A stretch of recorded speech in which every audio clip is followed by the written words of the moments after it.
Live Mortgage One Studios. Russ Clark and Greg Wilkins is with me on a Friday morning. Morning. Happy Friday. Yeah, happy Friday. Yeah, it is. Happy birthday to my wife today. Yes. Wow, you get that in early or Yep, safe? I got to get it in. You're safe. I You like didn't know that was coming, but well, that's happy great. birthday to her. Good for her.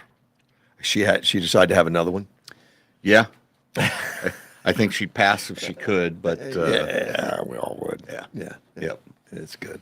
Well, good. You got big plans? we got some plans. Yeah. All right, just quiet.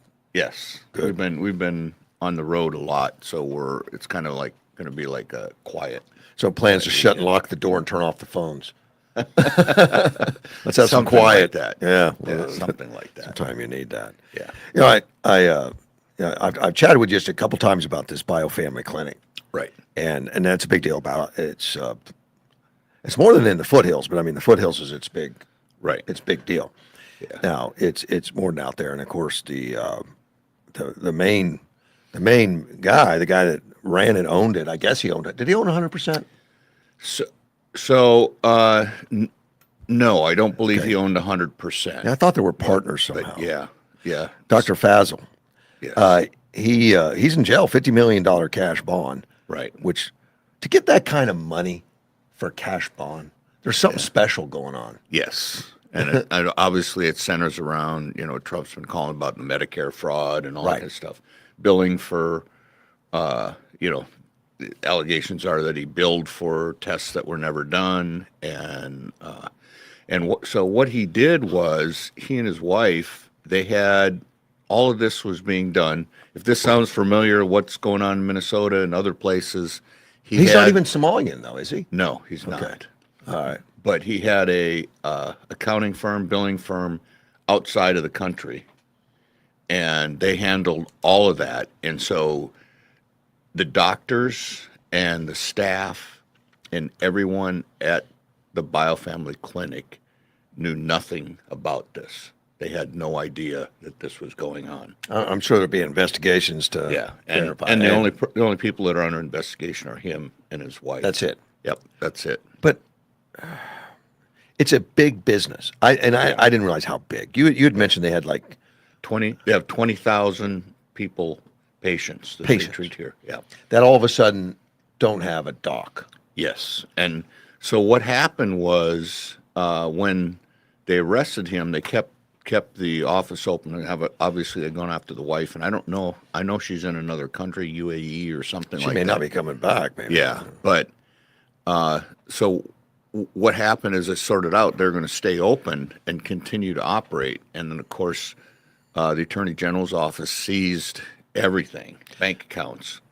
Yeah. And what they did was they set up an attorney firm to act as a receiver, Okay. in a receivership. But if you shut it down, there's not going to be any more receiving. Well, it's and over. That's part of the problem was they had one point, as I was told, because I talked to a doctor for a long time, they had 1.4 million in an account and they were going to stay operating. And the receiver told them that they would get paid for sure through the 15th of July, All right. and which payday then was the 21st for that. And what then happened is supposedly they found out that there was had not been paying federal taxes and some of those other things. So there may be other charges coming out of this. And so they reneged on that. And so the receiver did not pay the staff, which I believe is a violation of Arizona employment law, Okay. after they had indicated that they would get paid. So none of the staff got paid Wow. here this last month on the 21st.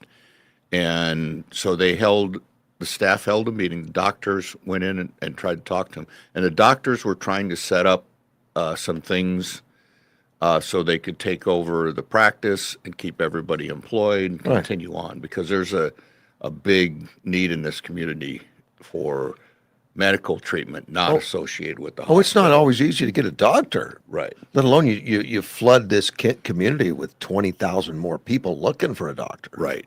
Yeah. And so, I mean, there's a huge problem. But so because they did not get paid, The doctors just told them, okay, you guys meet.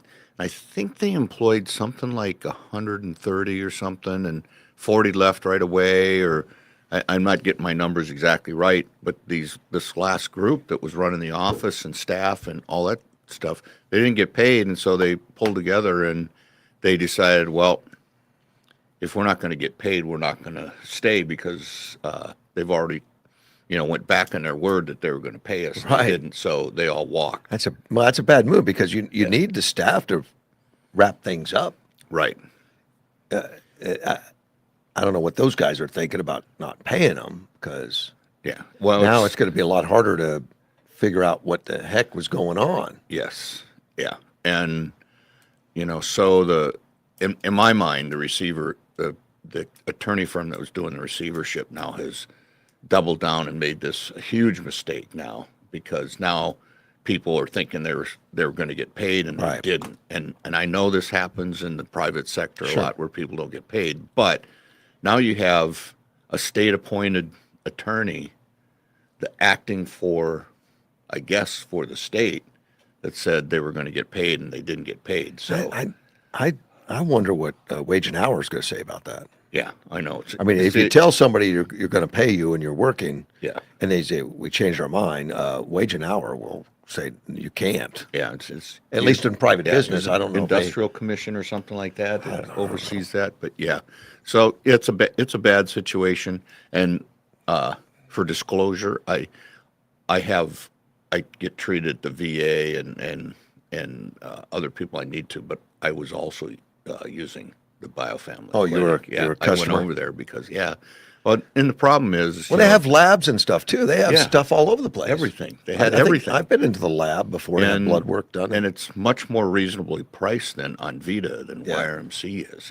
It's yeah, and I felt the care and the courtesy and everything there were good. And I've always experienced the hospital is sometimes you get good treatment, sometimes you don't, but it's always expensive. Yeah, I've seen them a few times at the bioclinic. My wife went there and it was always good. Yeah. Yeah. I was hoping there was going to be some way to piece it together, and I would have thought that would have been better for the government. The government, but man, they don't necessarily look at it through a business lens. Yeah, and that's the doctors were pulling together and trying to do that, trying to get it done, and they had some leads, but it got so ugly that the investor that was going to come in to take it over walked. And then, of course, the other part of it is they need a little bit of help for a few months until they get their certification with the insurance companies. Right. And there's terms for it. I don't remember what it is, but basically they got to be certified by insurance companies and to be able to bill through insurances and all that kind of So stuff. you feel it's not going to be resuscitated anytime soon? It's going to just close up? Yep. I think it has. You don't Staff- believe the it's going to staff open. walked. It's not Yeah, going to open then. And it's obviously Dr. Faisal is responsible for all of this. Yeah. He, and in my opinion, I'll put my opinion on that. All right. But, I think the receivership made a huge mistake. When the state takes over, when they take over and assign a receivership, then they're responsible. Did you mention some of our legislatures were looking into trying to help keep this open? Yes. I actually talked to Senator Dunn last night too, and he was trying to set up an appointment for me to discuss it with Attorney General Mays, who was actually here on the other subject we're going to talk about, but and he had been working trying to get something done because 20,000 people. I mean, That's a big shift. That's a big number. You can't absorb it quickly, so there's going to be some people without. Well, plus the doctors now don't have are a also home. scrambling. Well, the people are scrambling, the staff's scrambling, the doctors are scrambling, and we have all this equipment that was purchased and sitting there, and I don't know what's going to happen to that. But Well, if it goes into this receivership, I don't think they can do anything with it till after court cases are done or yeah, something. I don't know. I So mean, it may sit there for years. It may be obsolete by the time.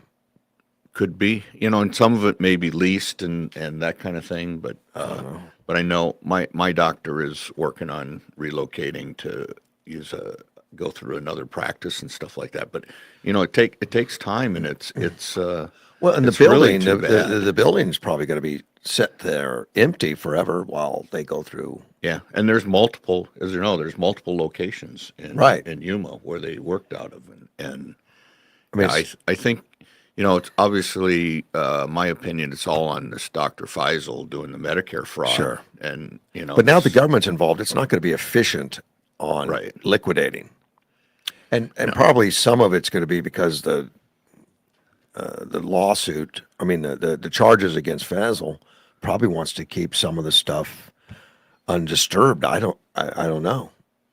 yeah, You know, I don't know. I didn't get into any of that. so that building may sit there empty for years. Yeah, it might because it's pretty substantial. I mean, their other locations are not as big, but Right, yeah. but they're nice. Well, some of them, other ones are leased. I don't know if that one's leased or not. I got the Yeah. assumption it was purchased, but Yeah, I'm sh- I yeah, I don't know. I know but they're a number of the locations. they have other are offices in other leased. complexes that Yeah. are obviously leased. Yeah. Those will be Yep. accessible, I'm sure, at some Yeah. point. But yeah, and there's a lot of personnel that'll be scrambling to work, and a lot of people that will be scrambling to get service. Yeah. And like you that's said, okay. I mean, I hope the doctors, are able to stay around because I mean there was a lot of specialists, have heart Yeah. specialists, and They did have some specialists there. they did. And I don't know if there's a place for them immediately. So they may have to end up in Phoenix or something. Yeah, I don't know. I hope not. Yeah. I hope they're going to stay because we're already short doctors, and yeah, But they're not going to stay here unemployed for 6 months waiting. no, they're not. It's not going to happen. Well, the actual crimes that he's committed, I don't think anything's been written up publicly yet in the indictments. No, I haven't seen. I mean, the other than just indictments yet. the Right. the fraud and all that. Right. But I have a friend that lives out by his house. His house is on like 160 acres Okay. out in Welton area. Oh, okay. And there was a lot of building going on in there. He says, there were other buildings being put up, and he thought it was something like his own data center for hospital records was being put out there. And when he first got arrested, contractors were apparently pulling their stuff off, the property, Right. which good for them. Yeah. Well, You that's don't know what's going to happen, and Yeah. you don't want to get in that confusion. Wait a minute, that's my equipment, not Right. Dr. Fazl's. And I guess it took a few days before they got out there and they put up signs on the gates, that it was no trespassing, government deal, and you don't want to mess with it. Which, as soon as that goes up, you don't want to set foot on that place. Yeah. Well, I hope all those companies got all their stuff out of I there. hope so. I don't have any idea what it was, Yeah. or what he was building exactly, but he had some enterprise going on for something. So he was investing in something, but apparently he didn't have enough cash Yeah. to do what he wanted because, from what I hear, and it's all alleged, the amount of billings that was going through that place was beyond the capacity Yes. Yes. of that building. It Yeah. couldn't have physically have done the work that they claim they did. Right. And one of my friends was billed $90,000 over a 2-month period for tests that were never performed and he knew nothing about. And I also heard that he has like 3 airplanes and all kinds of Faisal. things like He won't be able to use them again. no. No, so you probably get an airplane cheap there. I don't think they're going to let him go. I mean, he's gone. He's on a $50 million cash bond, Yeah. and he went back before the judge to have that reduced or something, and it's like, nope, Yeah. no, Yeah. you're a flight risk. You've got lots of contacts overseas. Your accounting, your businesses, some investments overseas. Your wife's overseas. Mm-hmm. I guess there's a big concern that he might flee. Oh yeah. I mean, he owned 3 airplanes. His wife did get out of the country. Yeah. So I know they're looking. Was she out of the country before, or is unknown? I don't know. Okay. I don't know how fast fast she got out. Yeah. She's like in UAE or something like that. I don't remember exactly where she was at, and I don't know if she's been picked up yet or not. But Depends on where she is. yeah, There are some countries that you don't have a extradition available. right. I don't know if she knows that list. I don't know the list. I don't know. I don't know what that is. Yeah. But But I think the state obviously got most of their bank accounts. I believe, grabbed everything they could. But yeah, it's just I feel bad for the staff. I feel bad for Yuma. yeah, because- that's a big shot out of Yuma. Yeah. It's necessary. We need the docks. Yeah. We just do. And that's always been the case. Yes, You it know. has, and that's when this biofamily clinic. I was like everything. I was skeptical when it first stood up, Yeah, me too. but I knew one of the doctors there that I had used before, and so I went to him, and I was very impressed with the setup and stuff that they had. Yeah. And it was like I said, it was courteous. They had lots and lots of patients. I mean, it was full bore, and I don't know if they had something like 40 doctors, including specialists and something like that. But it was They do.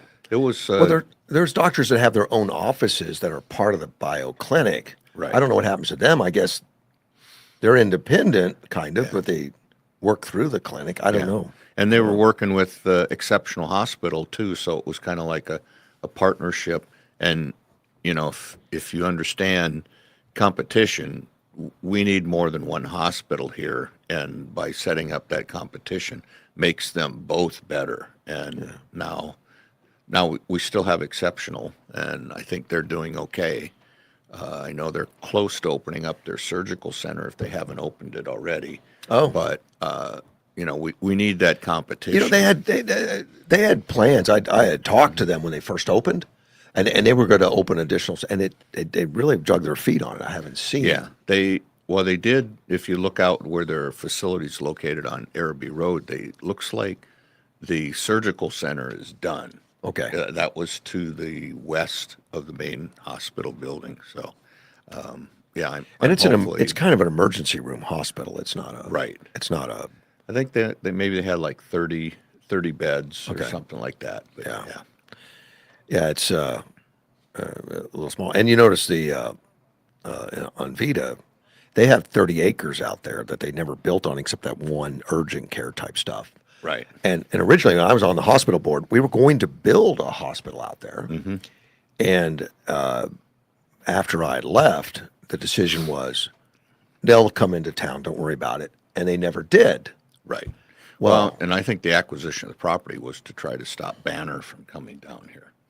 Because Banner Well, was going to build a hospital. you mean that here. 30 acres? They've had that for many, Yes. many years. Many Yes, years. I know. I know. Back in the 90s or something. I know they had it in the 90s. I don't know how far before that.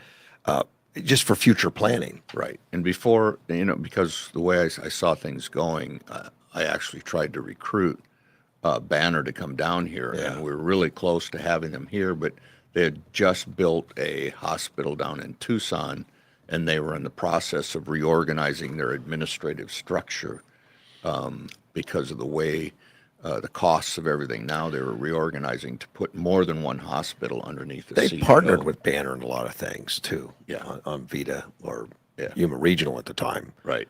Did partner with Banner on some Yeah. stuff. Yeah. But as soon as the other hospital opened, they changed their tune on that 30 acres and went ahead and opened up. Yes. Yes. That's what it took. Right. It took the competition for them to Yes. follow through. Mm-hmm. We were going to do that though early on. It was going to be done. I don't know what derailed it. I was off the board when they decided not to do it. Yeah. Saying now it doesn't make sense to, just keep it under one roof. They'll come into town. Yeah. Yeah, no, they won't. No. Not if there's an alternative. Right. That's. I thought that was a bad decision at the time. I said, no, you guys need to develop that property. The foothills is growing. Yeah. Well, the foothills area, I think, is even bigger than San Luis. I believe. Probably. It's yeah. And San Luis has been growing. That's no slouch. Right. Yeah. That property out there keeps going up. Yeah. No question about that. Yeah. So Katie Hobbs was in town yesterday, I guess. Yes. Did you see her? I saw pictures did? and posts of her. Yes. Okay, I didn't know if you went out and shook her hand or gave her a hug or No, something. I Don't went know. to Chris Mays' event, which we can talk about. Yeah, we'll talk about that. But Yeah. Katie Hobbs, she went to Chili Pepper. Okay. You know, that would have been a better time. Yeah. She had Charlene Fernandez, two of your favorite people. Yeah. Charlene Fernandez, and she's the chair of the Arizona Democrat Party. Yeah. So, and I'll tell you, Charlene's a friend, just Yeah. not. We don't agree on Politics. many things, Right. like politics and I stuff. know. But I yeah. like Charlene. I do, but Yeah. the politics side of it are radically different. Yes. Yes. Radically different. Yes. So, Charlene would come in and see me on air before. Yeah. Years ago. That you know, she sent somebody in to you know, an attack dog to try to throw me off. Not Brian. No. This was somebody Yeah, out of El Centro or something, some expert on how to destroy guys like me. And gosh, and we had a lawyer in at the same time, married to John Minori. God, I'll think of the name in a minute. But she was in there, you know, as a guest. And Mary Boyd. Mary Boyd. Yeah, Mary Boyd. Yeah. Wonderful lady. Yes. And she smart. is. Yes. And this guy was so obnoxious and crazy that Mary left. Or she didn't come back the next day or something. But I invited the guy back because I kept trying to call, you know, hey, look, we just want to talk about it. We're not going to start screaming and stuff, you know, like that. And, you know, he apologized at the end of the day. Yeah. And he says, I thought this was going to be something different and all that. I didn't realize you guys were going to be reasonable and all that stuff. Well, the next day he was supposed to come in and he didn't. Charlene did Oh, okay. to give a shot at trying to upset me. Yeah. I Not your first rodeo. Nah, I didn't get upset, you know. but they don't do well if you just, I mean, and I'm talking the Democrat type ideology, to me doesn't do well if we just start talking logic and Right. we just start Being discussing adults and being discuss adults and topics. stuff. Yeah. They have to get emotional Yeah. and victimization and that kind of stuff, white supremacy. Yeah. Well, I think that's the Charlie Kirk method is just don't get upset. Just take it on. Charlie Kirk was a master. Yes, he was. The best I've ever seen as far as he really listened. Your wife wants a song Happy birthday. to you. That's about all you get. You don't really want to sing it. She probably wasn't Nico. listening when I wished her happy birthday first thing in the air. I don't blame her for asking you. Yeah. But Charlene is very much a typical Democrat. And Yes. to me, that's to look at the negatives and to be outraged all the time about the racist white supremacist and stuff like that. And but I haven't talked to her in a long time. I mean, that was the last time she came on the show, and that's been 15 years ago. Yeah, it's been a couple years. A couple years since I talked to her, but I've talked to Brian, her son, Senator Brian Fernandez. He stays calmer. Yeah, he does. He stays calmer. He's still very solid Democrat support of all the nonsense. I was told he used to be a Republican, but I've when heard he that ran rumor. I for never asked office, He had to change. So he has some views that are more mainstream, I guess. But he doesn't hesitate to stand behind all of the stuff that the Democrat stands for. Yeah. Which, Well, we don't need to have voter ID, and all that kind of nonsense. Like, how can you stand for that? Yeah. Well, what I liked about Brian is, when we did our booths at the fair, the Republican, the Democrats had one, and when I was chairman, Brian came over to the Republican booth because there was more action. It was a lot more fun over there. It's boring at the Democrat He's a booth. pleasant guy. Yeah, he Now, is. I went to him. Now, he was all for SOS, Save Our Schools, Yeah. anti-ESA, Yeah. pro-union, teachers union and stuff. Right. And I went to one of the meetings, one of the first ones they had here in Yuma, where the SOS was there, and Brian was the spokesman Really? Yeah, Brian was a spokesman. Yeah. So I went there and listened, and I guess people kept looking at me. They expect me to interrupt or something. I never said a word. I was there to listen, seriously listen. Yeah. And afterwards, I went and talked to him, and I said, Brian, those things you said were not true. Those numbers are not factual. Right. And I just did it privately, him and I. And he just kind of looked around. He says, everybody does it. I'm like, oh, wow. No, they don't.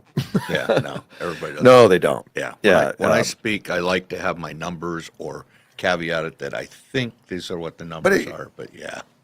But he's a likable enough guy, but don't kid yourself. He's a Democrat all the way through. Yeah. Yeah. And willing to do things. And Hobbs was in town to dedicate and open the Yuma Copper State Victory Office, which I had to look up. That is a Democrat Party office, like we had the Turning Point office or stuff like that. It's I think to rally the Democrats or to help organize Democrats throughout the state. I wonder who's paying for that because the local Democrat Party doesn't have money. It's paid. Well, I went on the website. It's paid for by the Arizona Democrat Party. Okay. At least that's what they Probably, said. probably Katie Hobbs. They may be getting behind it. funds in from other politicians or whatever, but it's funneled through the George. Democrat Party. They put the George Soros? George Soros. Well, that would not, George Soros. Yuma Copper State that would not be Victory headlined. Office. If that was true, that wouldn't be headlined. It just says Democrat Party. Or Act Blue now, which is under investigation, something like that. Yeah, about fraud. Taking Yeah. money that's illegal overseas. You can't Yeah. take overseas money to pay for stuff It really is interesting how for politicians. within Yuma County, it's like the Republican Party is, somewhat organized. They raise their own funds. Yeah. They don't get money from the state party. No. Nothing. We kind of raise our money on our own. The Democrat Party is kind of the opposite. They're not very organized. They're led from the top, not the bottom, and it's really kind of. I thought it was kind of funny when I first learned about that the Democrats were not really that organized here, and money comes down from the top, and for Republicans, the money comes from the bottom up. Yeah. Yeah. There is a difference, a big difference. Right now in the Republican Party, Tanya has taken a real hard role in getting leadership and well, not she's not in leadership, but she's taken a very big interest in helping organize stuff. Right. So God bless her. She's done more than I would have ever thought or expected from somebody to just jump in and do that. So good for Tanya. I don't think they have a Tanya over on the Democrat side. No. All that. No. But we have a lot of good volunteers. We have a lot of good people We do. that come in. We do. And take care of stuff. Yeah. And then there's a lot of organizations outside that, just like the Tea Party and Gilbert and the stuff he does and all that. That's complementary. Yeah. It's independent but complementary. They've kind of changed leadership in those organizations now and stuff. So it's Oh yeah. yeah, but Yeah. That's just the nature of things. yep, All right, I want to hear about these. This was it biosolids. biosolids. Yeah, It's been in the news because of the fly problem, and everything was put on the backs of the biosolids. Maybe true or not true. I don't know. What do you think? it's not true. Not totally true. Not totally true. Not totally true. So, what first of all, I wanted to go to the thing with Chris Mays, who is our Attorney General, to kind of listen to what she had to say, but see what came out of it. But And she was the one hitting up the biosolids. yes, Okay. she The discussion in the town dis- hall. right? Okay. She put on the town hall for All right. everybody. So first of all, the facility was packed. It was at the Civic Center, Uh-huh. one of the side rooms. There were 250 people in there, standing room only. Chris Mays says it was one of the largest that she'd ever had, and that's pretty much typical of Yuma community. When things are important, people show up. Like remember the F-35, the noise noise way issues back. I've and been stuff to, like that. been to Yeah. many. I've been at City Hall before, where it's standing room only there, Yeah. and yeah. Yeah. So they had a presentation, and it was interesting that this was from the stats were from 2018, but it's the same now, but it's worse. So what they found is that the disposal of the byproducts of the from the vegetable crops, that kind of stuff, the lettuce, Okay. and from what I know, it looked like it was the remainder from when the lettuce is processed, that they cut off before they box it and that kind of stuff, was dumped into a field, and then it's supposed to be disked under in a certain period of time. Well, the flies from their testing, which they actually went in field testing, the flies were actually coming from the leftover cuttings from the lettuce and that kind of stuff when So it it was was boxing. an agricultural deal. It was an agricultural deal, and what they found was disking it under. When they disk it into the fields, that was not effective. And, Really? Yeah, and they had pictures of the birds coming in to eat the maggots off the field, the egrets and stuff or whatever, were in. Yeah, they love that stuff. I Yeah, guess. so the fly, yeah, Yeah, it's a delicacy. yeah, so the flies coming off of the vegetable byproducts and stuff like that, and the disking was not effective, were tremendous. But what they also found is that they tested those flies and they were clean. In other words, they didn't have any diseases or anything else like that. All right. But then they did some capture of flies after, because what they did, they had these screens. So when the flies were, I guess, when the larvae came in and made into flies, they would capture them before they went anywhere. Okay. And they were clean. 99% of the flies were clean. But then when they captured them a little ways away, it was over 95% of the flies had salmonella. So we're talking thousands. When they got away from the farm fields, they flew Right. they flew into town with salmonella. Where'd they pick that up? They picked it up from the biosolids. Okay. And so there's two things that are going on out there. So one is the Okay. The biosolids is basically from the septic systems. Right. That the sludge in the septic systems that has to be cleaned out, and they bring it over here and bury it. From 9 million people in Southern California. Right. That's where this is coming from. And so there's a couple of different things. One, That's just gross. Yeah, so we have to take care of our own stuff. So the city biosolids is injected like 1.5 feet into the ground. So that's really not an issue. But when it comes in from California, it's drier, and so I don't. If you grew up on a farm, you know what a manure spreader is. Where they spread it on the ground, and then they disc it under, and they have to put water on it and stuff like that. But on top of that, the landfill that's down there takes raw sewage.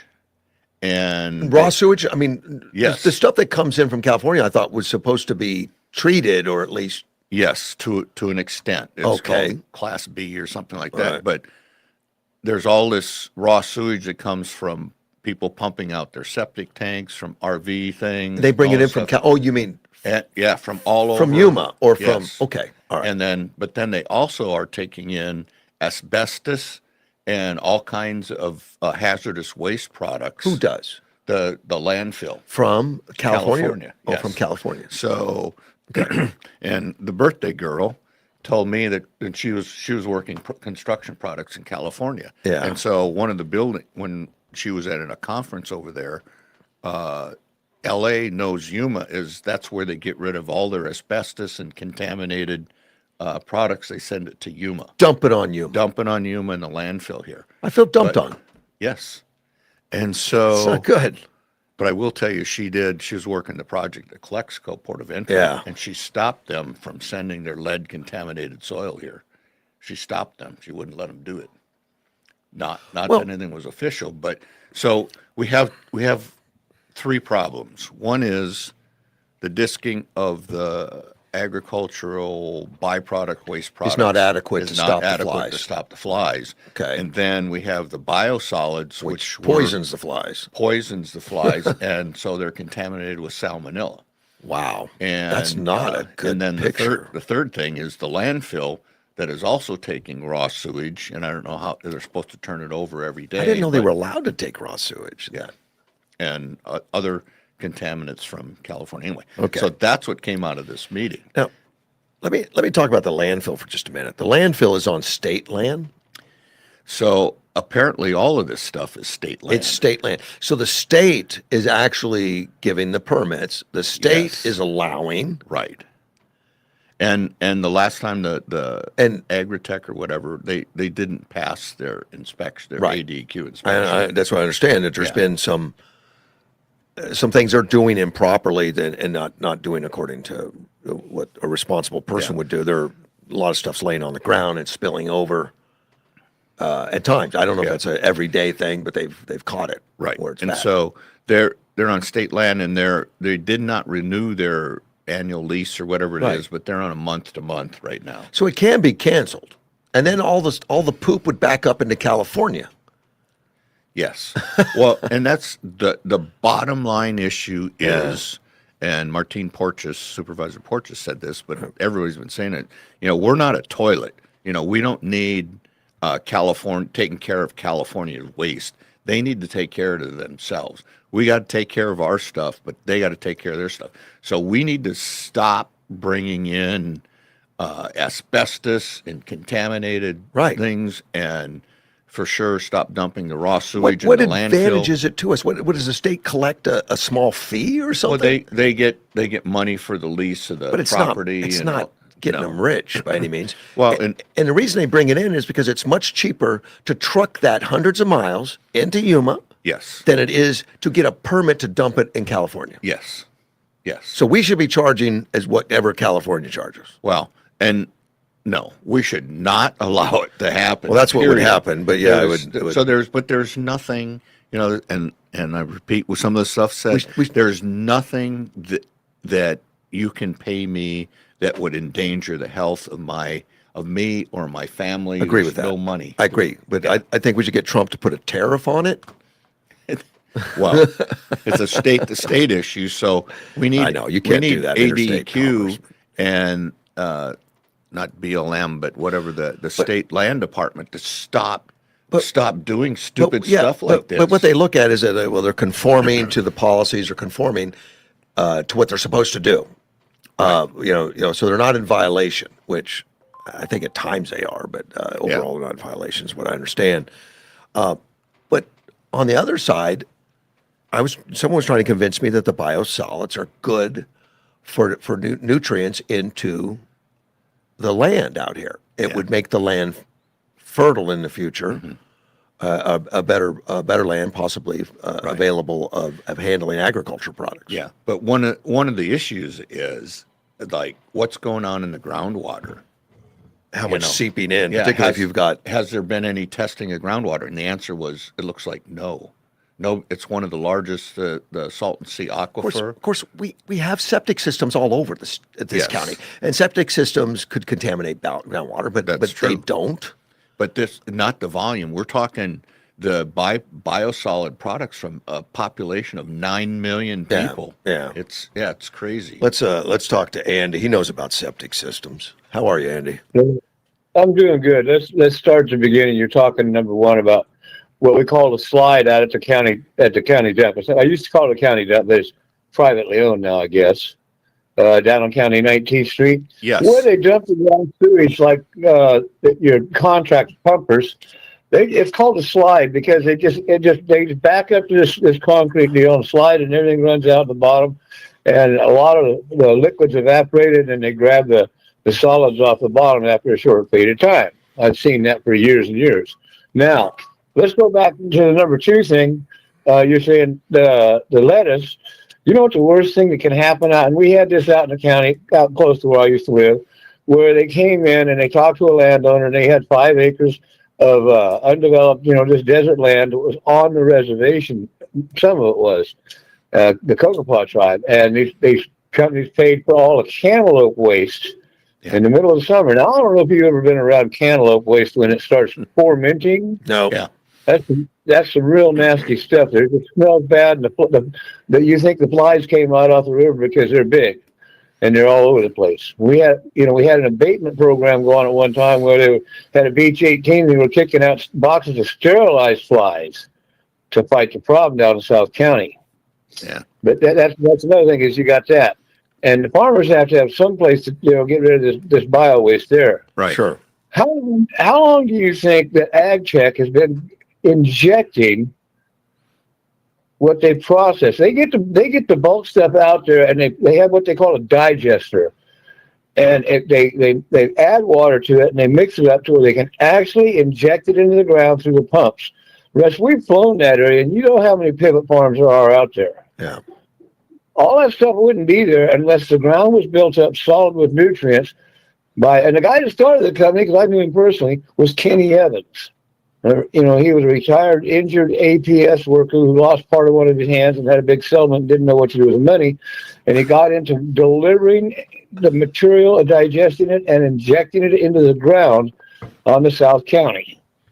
Where all the pivots are, that's where Ag Tech was doing the injection. They had a digester where they went and like big cement mixers, but even bigger, where they mixed it with water to get it more clarified so they could run it through their big pumps and through the injectors.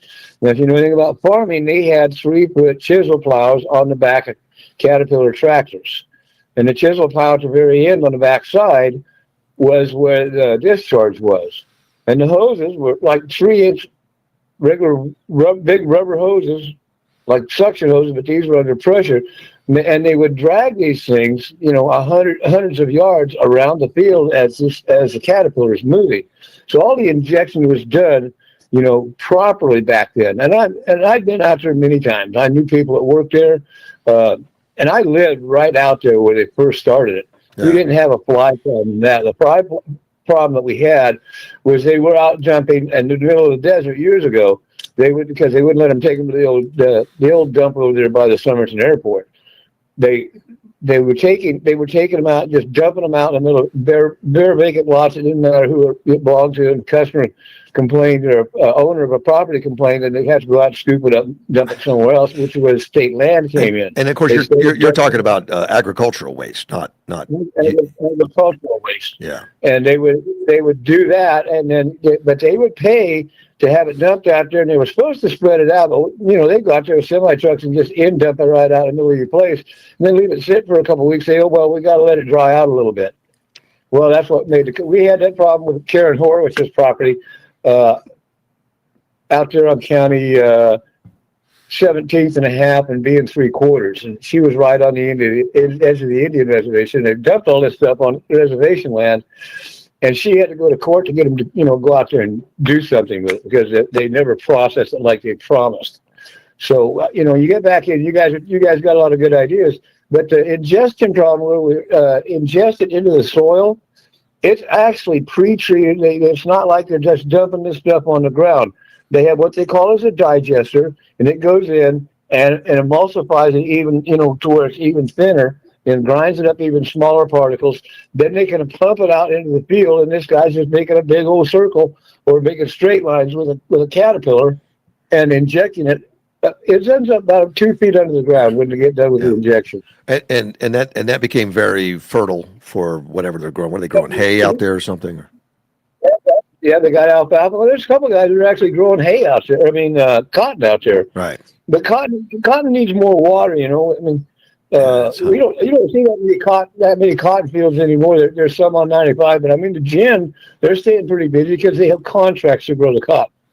Yeah. And that's big money. But you don't see I've flown over that. I've been flying over it all my life when they first started over 40 years ago. Everything, the waters, they're down 600 feet getting the water and the water table. Then this stuff, when they emulsify it and get it into, everything churned up, they can inject it a couple feet down, and we never had a problem out there with the flies from them. And it was mostly agricultural. I appreciate it, Andy. Thank you, buddy. Take care. Bye-bye. Bye.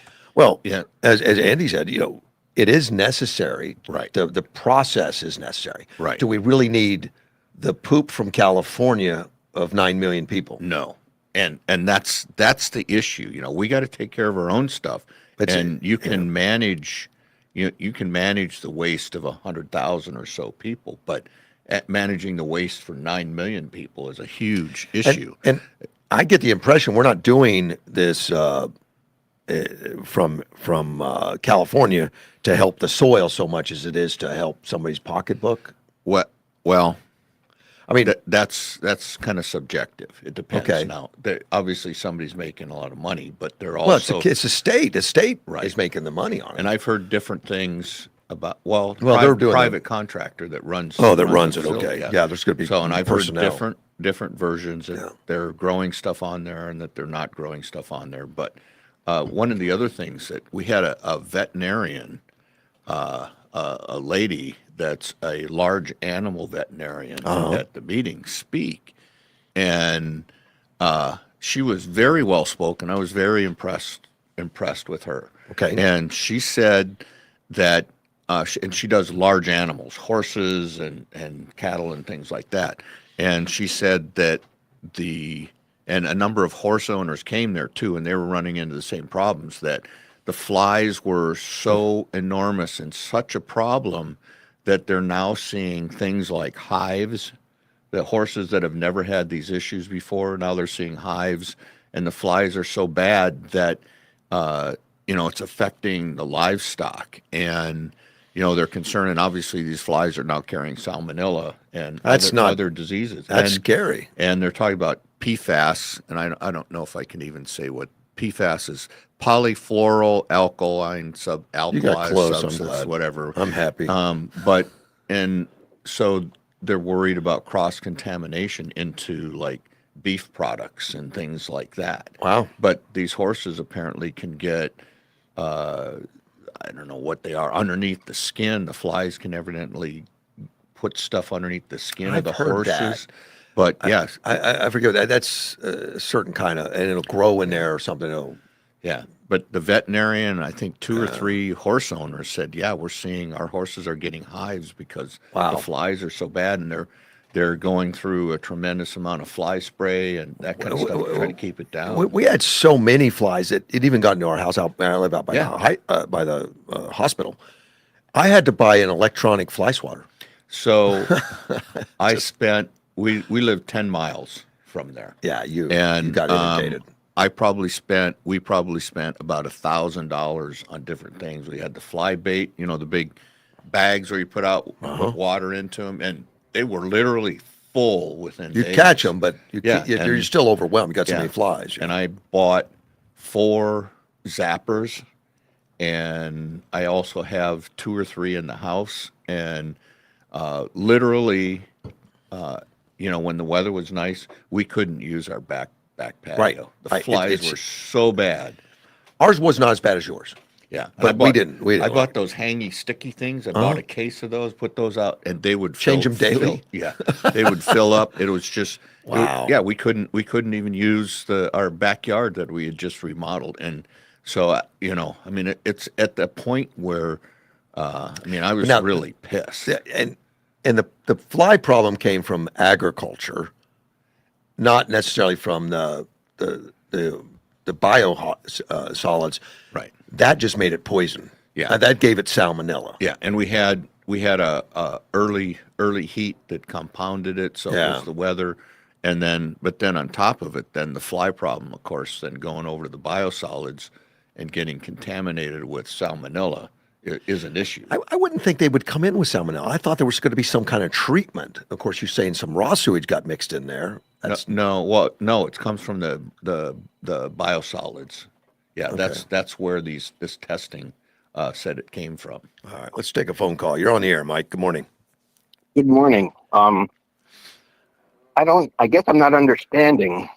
What? Why are we accepting anything from California? Well, that's a great question. Yes. It's the state actually, it's state land. They've allowed it to happen, and I know we've got senators and congressmen and stuff that have asked it to stop. Yeah. but it hasn't yet. I hope. Yeah. I hope Andy Biggs uses this. Hmm. There was a state senator Rogers, I think is her name. Yes, Yeah. Wendy Wendy. Rogers. Yeah. He said uh,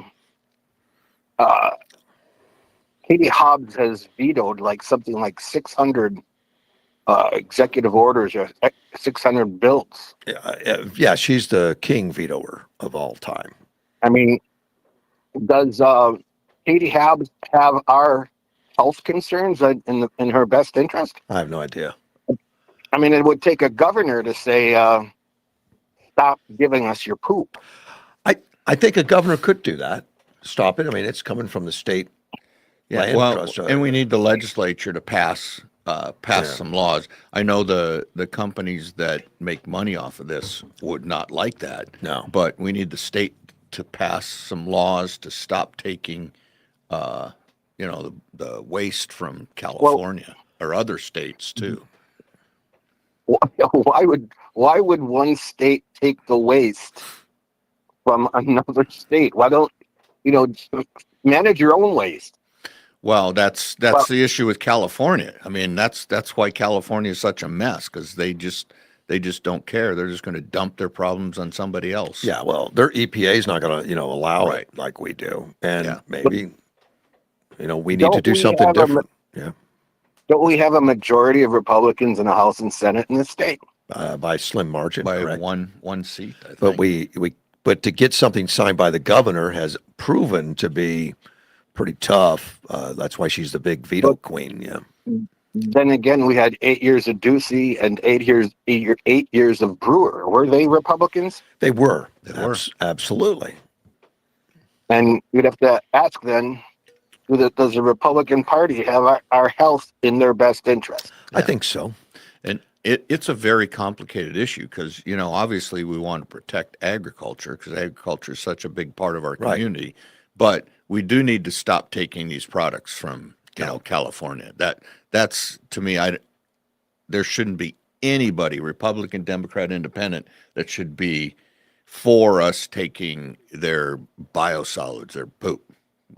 That should be a No, no-brainer. Yeah, we need to support the ag all the way, but we need to talk to them about just, their process and what we can do to cut the flies down. Because according to Andy, Yeah. it can be done. Yes, yeah, you can take that on, but then get rid of taking the biosolids from other Correct. states. That should go away. Yeah. How does the salmonella infecting the flies, the salmonella in California poop, helping our agriculture? Doesn't. It doesn't, and I know some of the date growers are not too far away from there, and they are getting concerned about it. Yeah. And Have you seen? Excuse me. Go ahead, sir. no, and you've seen, I mean, Taylor Farms, taking hits because of what came in out of Mexico and false positives Yeah. and so I mean that can affect their business really rapidly and it doesn't even have to be true. I mean just the fact that there's a rumor going around, people Stuff like will that could cut bump their that. sales Yeah, in half. exactly. Yeah. Have you seen Katie Hobbs' campaign against Mr. Biggs? Not yet. I haven't. Andy Biggs. No. Just a bunch of lies. Andy is going to increase the price of food 25%. Wow. That's what she's saying. What an evil man, that Andy. Well, is that true? No, it's not No, true. It's not true. It's not. Then she should not be allowed to get away with something like that. And I hope Andy Biggs uses this California poop to when we are in a debate with her. Well, And, I hope he the debate uses that- happens. I do. Yeah. It will happen. No, I'm hoping. Oh, okay. Hobbs will Well, actually debate. I know there's She probably wouldn't some. do it before. There's probably some planned, Yeah. but she didn't debate Lake at all. No. Well, she knows she'd get destroyed. Yeah. Yeah. Yeah. Well, like I said and suggested, Andy should still have the debate and leave an empty chair there Yeah. and debate the empty chair. Maybe we'll send you to But, debate him. Maybe you could stand in for I would Hobbs. love to, man. I would love to. Yeah. Okay. But anyway, thank you All right. very much. Thank you, guys have a Mike. good You day. take care. Bye bye. Yeah. So one of the big things Chris Mays, when she took over, the legislature was upset with her about this public nuisance ordinance. And if you care, it's ARS 132917. It's a public nuisance ordinance, and the legislature, I think, was afraid that she was going to use it for things like guns and all this other kind of stuff. But according to that, city attorneys, county attorneys, and the attorney general can take these things on at any time. So I'm just saying I don't think I think we need to get on our governmental agencies at all levels to take this on. And you're saying that the public nuisance, we Right. could talk about the flies as being public nuisance? Yes. So a public nuisance includes, and I'm going to read it. Okay. Includes something that is injurious to health, indecent, offensive to the senses, or obstructs the free use of property, like we were talking about, and interferes with comfortable enjoyment of life or property by an entire community, neighborhood, or a considerable number of people. Here's the danger. The danger is I don't want to go after the agriculture as No. a public nuisance. No. But we definitely need to discuss Yeah. with them on how to. Yeah, and so in that law, it says a city attorney, a county attorney, or the attorney general can take that on. And so I think we just need to stop. Let's work on how we fix the agriculture Right. thing and how we can protect them, but yet stop some of these flies. And then let's use that to stop California from dumping. Right. That would Dumping be waste. the target. And the scary part is the salmonella and all. And I understand that the agriculture needs to get rid of their waste products. Right. They do, and it's good for the soil. It Right. is. Yeah, and this asbestos that they were not good for bringing in. soil. No, eventually, at some point, and it might be, 10, 20, 50 years, whatever, will work its way into the water supply because it doesn't go away. It can. It's rock actually. Yeah, Asbestos is it a doesn't rock. go away. Yeah. So, and usually when it's disposed of, it's like in a fiber or something like that. yeah. So, but and so we just need our government entities to stand up on this. And I do remember trying to take this on. At some point, I think Martine talked about in 2014, they were trying to get it stopped, and it keeps falling on deaf ears. But I think there's enough. Well, put it this way: the flies were so bad 10 miles away that you could not go outside. It was impossible to go outside in our neighborhood, for any period of time. They showed a video of a group there that was setting fly traps in that area, and it looked like they were surrounded by this swarm of bees, goodness. and it was flies. It was just like it was like, oh my God, how can they even stand being there? That's just disgusting. Yeah, it's like terrible. Yeah, You didn't want to open your mouth and talk. an Alfred Hitchcock movie, it's just like the birds. Yeah. Well, and one of the things that did, I talked about the animals. That the reason the foothills is or part of the reason why the foothills isn't getting hit as bad is because they have a lot of bats out there. Oh yeah, they do. Yeah, and so when the bats come out at night, they like go after these flies, and they're just, Yeah. So you got all these fat, overfed bats in the foothills. When I lived out by the college, we used to go swimming in the backyard. We had a pool and teaching my kids to swim. But at night, the bats, as soon as it got dark, the bats be flying all over right above us. Yeah. Now they left us alone, but there was lots of them. They got these little radar things, but and then when it gets real hot, the flies can't survive in the high heat and things. So that's why We don't have them now. Yeah, that's why it's decreased. It's because of the heat, the massive heat that's come on. Okay. And we still have a few. And what was funny is Attorney General Mays was swatting a fly away from her when she was speaking. We had a couple flies buzzing around us in there. You should have brought some flies in. Yeah, we should have bought some fly spray. Anyway, so I thought she did a pretty good job. I know several people said, "Well, no, this is political just because it's getting close to election." No, but she needs to do her job. Whatever that but is. she has already assigned. I guess she has like either 60 or 90 investigators. She's already assigned a couple down here to start looking at this, and she's going to increase that and keep going on it. So Good. I'm hoping in this case that she comes through. I don't support her politically. No. I think she spends all her time suing Donald Trump and is proud of it. Yeah, and and I'm kind of sick of that. Yeah, and that's a problem. But Yeah. I'm hoping on this. But if she does this one- good, let's give her kudos. If yeah, she does this, exactly. that's great. Exactly. I support this wholeheartedly. I want to talk about the city a little bit. Okay. And you know the city pretty well. I mean, Yeah. you spent a few years there 20 running Yeah. things. Well, 10 years running, 20 10 years there. running yeah. it, running from it now. Yeah. There's ordinances in the city, which neighborhood ordinance, and I've read them Mm-hmm. about what you are allowed to do with your private property and not property, like in residential. Right.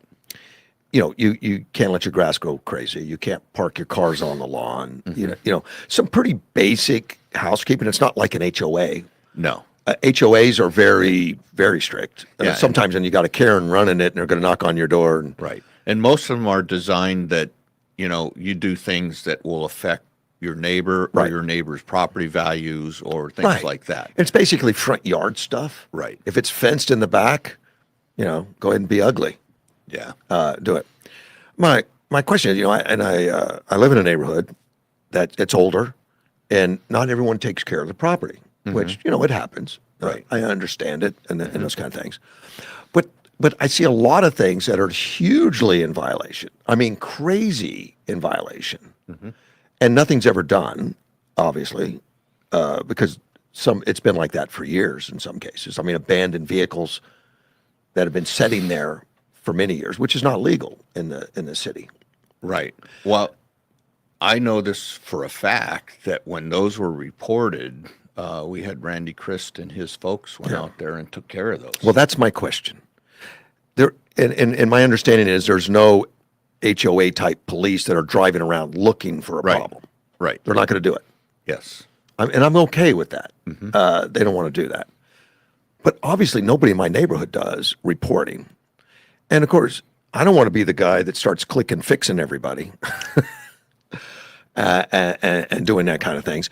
But it's gotten to the point in some cases where it's a blight on the neighborhood. I'd like to knock on the door and say, "Can I help you? You want me to help you get rid of that Right. abandoned car? Right. I can help you with that, or help you cut the grass or something." I'm afraid to do that because if they take offense and then I tell the city to do it, I may make an enemy for life. I know, and I'd have to watch my back. So we did a couple of things when I was there that we had city employees. We volunteered to go out in some of these places where people had problems. Uh-huh. And we had a big group of people, and we cleaned up their yard, we mowed, we painted. Sure. We did all Great. kinds of things. And there's like organizations that will do that. I think the city may even try to do that again, but Boy Scouts and things like that. Some of the elderly couples or somebody that is disabled Correct. and can't take care of that. I mean, there's ways to take that on. And I think even like with these, so if you're working on a vehicle in your front yard, when you're not working on it, it has to be tarped and covered up. Yeah. Legally. And in your driveway, it has to be tarped and covered up. But if a vehicle is non-operating, I think you should be able to call in to report it and do it anonymously. Probably. And they will still be able to take that on. And you're hitting one of the problems because people don't like to put themselves in the center of things to Sure. correct it, and they don't want to inject themselves. Just exactly what you said. Right. They don't. And you need. And I've been hesitant, Greg. I have been. Yeah. And it's affecting the property where I live. Yeah, and you just need to see if you can report it anonymously. I don't want to be that Karen from the HOA though. Well, And some, because some of those are outrageously crazy. yeah. Well, that's the difference. The difference to me is always those things that are outrageous versus the things that are normal. And trying to be helpful. I wouldn't mind knocking on the door and say, "Hey, I could haul that away for you." Okay. That's why they have concealed carry. Let's take a phone Protect call. yourself. Go, Gilbert. Hey, Russ, I called up yesterday and I was asking about the trees up in Smucker Park. Yeah. And you said, look out, we need to call the mayor. We're going to die. You were joking around about it. No. Well, yeah. I did that. Good. I did that. And I called some city council members and asked them about that. Yeah. And I don't remember seeing palm trees there as I walked around there back in the day. But I was told yesterday by an official Yeah. that they replaced the palm trees that had dried out. There- And then after the summer heat is over, they are going to plant 40 shade trees Oh, in Smucker Park. Yeah, that makes sense because planting them in the heat would be pretty tough for them to kick off. It would be a waste of money Yeah, I don't because I see it. know I've done that one year out here at the foothills. Yeah, I don't So- remember any palm trees at Smucker I'm Park. looking at old pictures. I don't see one yet. Yeah. I brought But, it up. Yeah. But I was told yesterday they replaced. Someone told this person that they're replacing palm trees that dried. I walked around that park for many years, Yeah. Mhm. and I hung out there back in the day, and I don't remember seeing palm trees. Yeah, I don't I'm not remember. gonna. I don't remember palm trees being there at all. Yeah, I'm Yeah, so I did- I would guess there probably were. I just don't remember them either, but there may have been. and I don't know. I told this person, I walked around there many years, and I don't remember, but maybe I missed it. Maybe I was too enthused walking around and seeing what was in front of me. Is that they will walk around the park too. Hint, hint. Man, there's tons of old But- pictures I'm going through. Man, it looks great to have all those shade trees. That's Yeah. wonderful. I wish we Yeah. had shade Yeah. trees. Well, it is good that they're replacing the trees. I know, but they're going to be 5 foot tall and about Yeah. a foot wide. They're not going to be. Well, our grandchildren will enjoy it. Yeah, it'll take. Yeah, 20, how long did it take for those trees to get Oh. mature as they are Yeah. today? I How don't many know. years?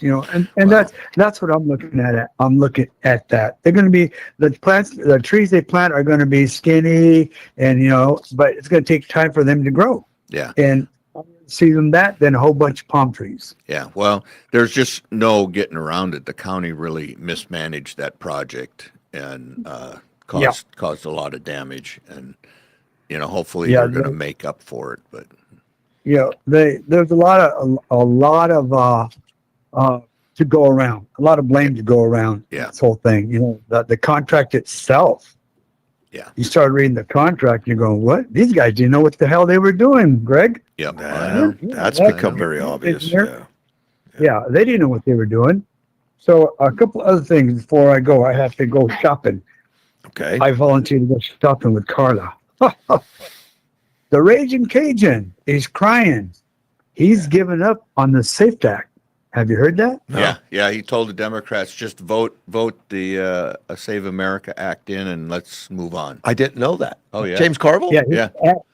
He's been Actually, pretty he hard said- on the Democrats Yeah. lately. He, what he actually said was, "Get the damn thing passed and forget about it. Yeah. Move on." Well, 6 of them came forward in the House and voted for it. Yeah. Semper yeah, Fi there, and- Carvel. We'll see if it comes through the Senate though. Maybe Carville will Yes, make a yes, difference. And Carville's right. I mean, he points out he's kind of like angry old man now, Mhm. but he's kind of cranky. Yeah. But he's right about some of it. Yes, Okay. he is. Yeah, I think I couldn't find a picture of a palm tree, Gilbert. I looked. I couldn't find one. From old footage. Oh, did you lose him? I think so. Yeah. Yeah. All right. No, he's still there. You there, Gilbert? I'm still here. Yeah, I'm Okay. here. Okay. Yeah, it was on. Yeah, I should turn the. Okay. The problem was and on your end this this, time. Yeah. This guy, Mad Mike. Yeah. The guy called me Gilligan. Yeah. He's done this twice. And thank you for telling him what my name was yesterday. Yes. And I'm going to say this, Mad Mike, you are not no Cajun.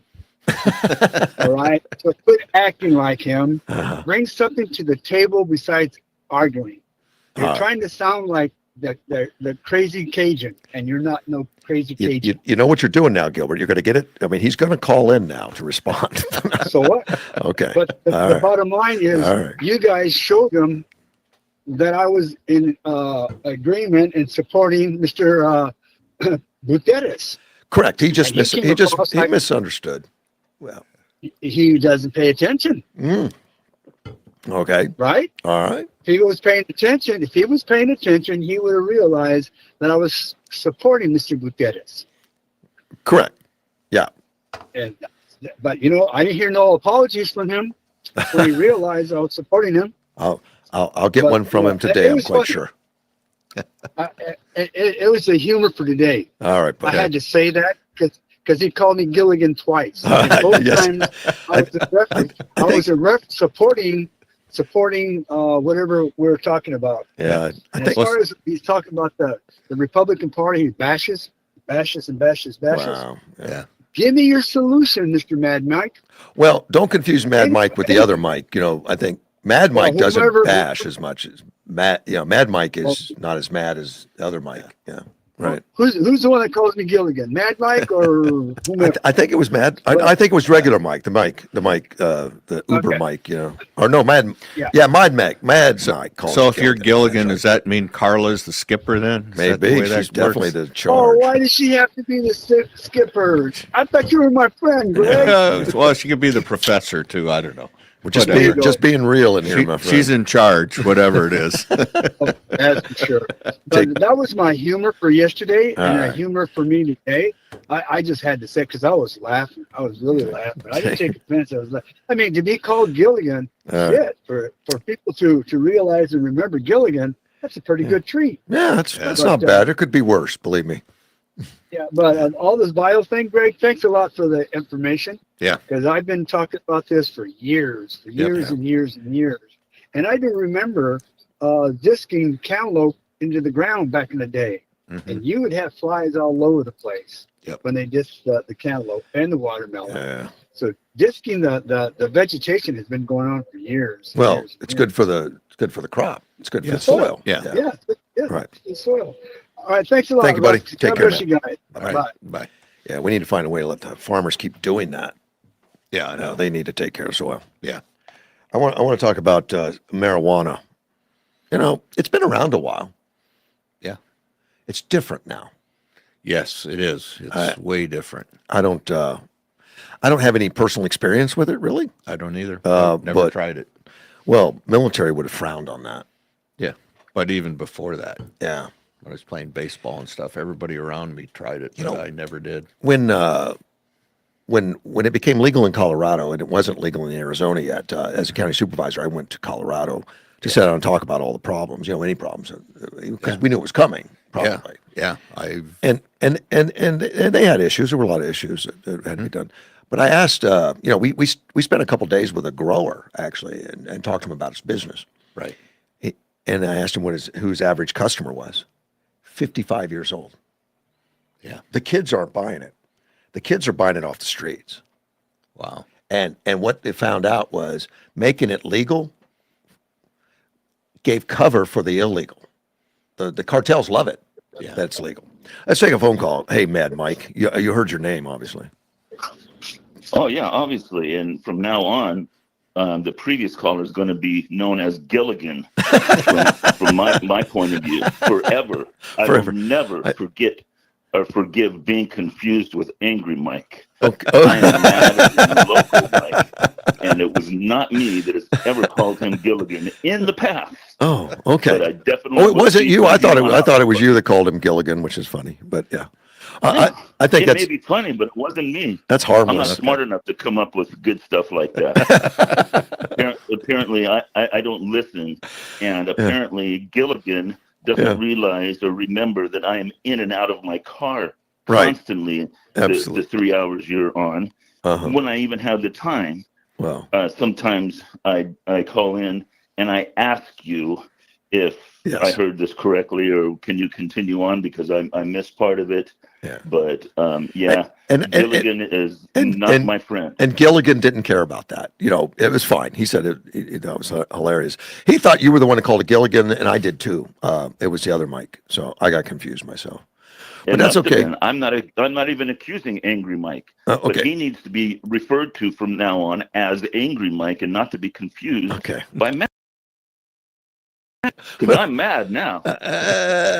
We'll clarify all that from now on, buddy. All right. Thank you, Mad Mike. I'm just calling in to stir the pot. Now I can take my shower and get on to selling cars. I appreciate it.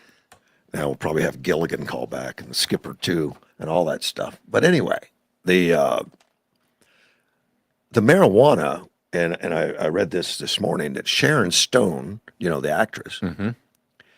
she apparently was a user, you know, liked the marijuana, and she quit it, she stopped it, and she went through some real problems. The withdrawals. Yes, I didn't realize. Yeah. Apparently, now the marijuana is so strong that it comes along with withdrawals. And she was at she did a interview, and she said, because I think they put so much stuff in it now, they really do. When I stopped smoking pot, I also got sick. I got pretty sick for a month. I went to my neurologist. And said, Sharon, I've had people dying in the emergency. The neurologist said, Sharon, I've had people dying in the emergency room from marijuana. I have never heard of that, at all. But it's worth paying attention to. And it's the potency of the modern weed. She said it's not like what you used to pull out of the ground like when we were kids. So I guess she was doing it as a kid. Probably. Made her a famous actress. Maybe you should have been doing it. No, Okay. wouldn't be worth it.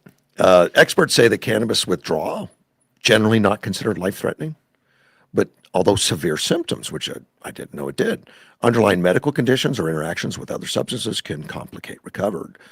Dr. Chris Toole, a clinical director of addiction services, he confirmed that cannabis products is vastly different. It used to be about 5 to 3% THC in the 1980s. And then as high as 30% in today's cannabis, while the concentrates exceed 90%. Yeah. So it's been refined, and I guess something like cocaine is from the cocoa leaves. Mm-hmm. And my understanding on the cocoa leaves is that the natives in Colombia or whatever, they just chew it for a toothache or something, and there's never a problem and all that. But once you start making it concentrated and refine it, it's a little different story. Yeah. A little different story. Maybe that's what cannabis is becoming. Well, and I remember that Colorado schools were really suffering because high schools were really suffering when they legalized marijuana and drugs in Colorado. I talked to some teachers when I was up there. That was 10, 15 years ago. Huge problems. And yeah, they discussed the problems up there then. And they had many more kids that were trying the product because all of a sudden it's legal. It can't be bad. Yeah. It's like sneaking a beer out of the refrigerator. It's not going to kill you. And of course, we went through reefer madness all those years where, it was going to kill you and it was going to make you jump out a window or something. But at least when I grew up, there was all those stories that how. Yeah. And then the kids try it. They say, well, I didn't jump out a window. It must be okay. Must be fine. Well, now it's legal. So I guess kids think it can't be that bad. Well, it can be. Can't be. The doctor says, I do believe cannabis is addicting, especially with the high levels of THC. And the American Psychiatric Association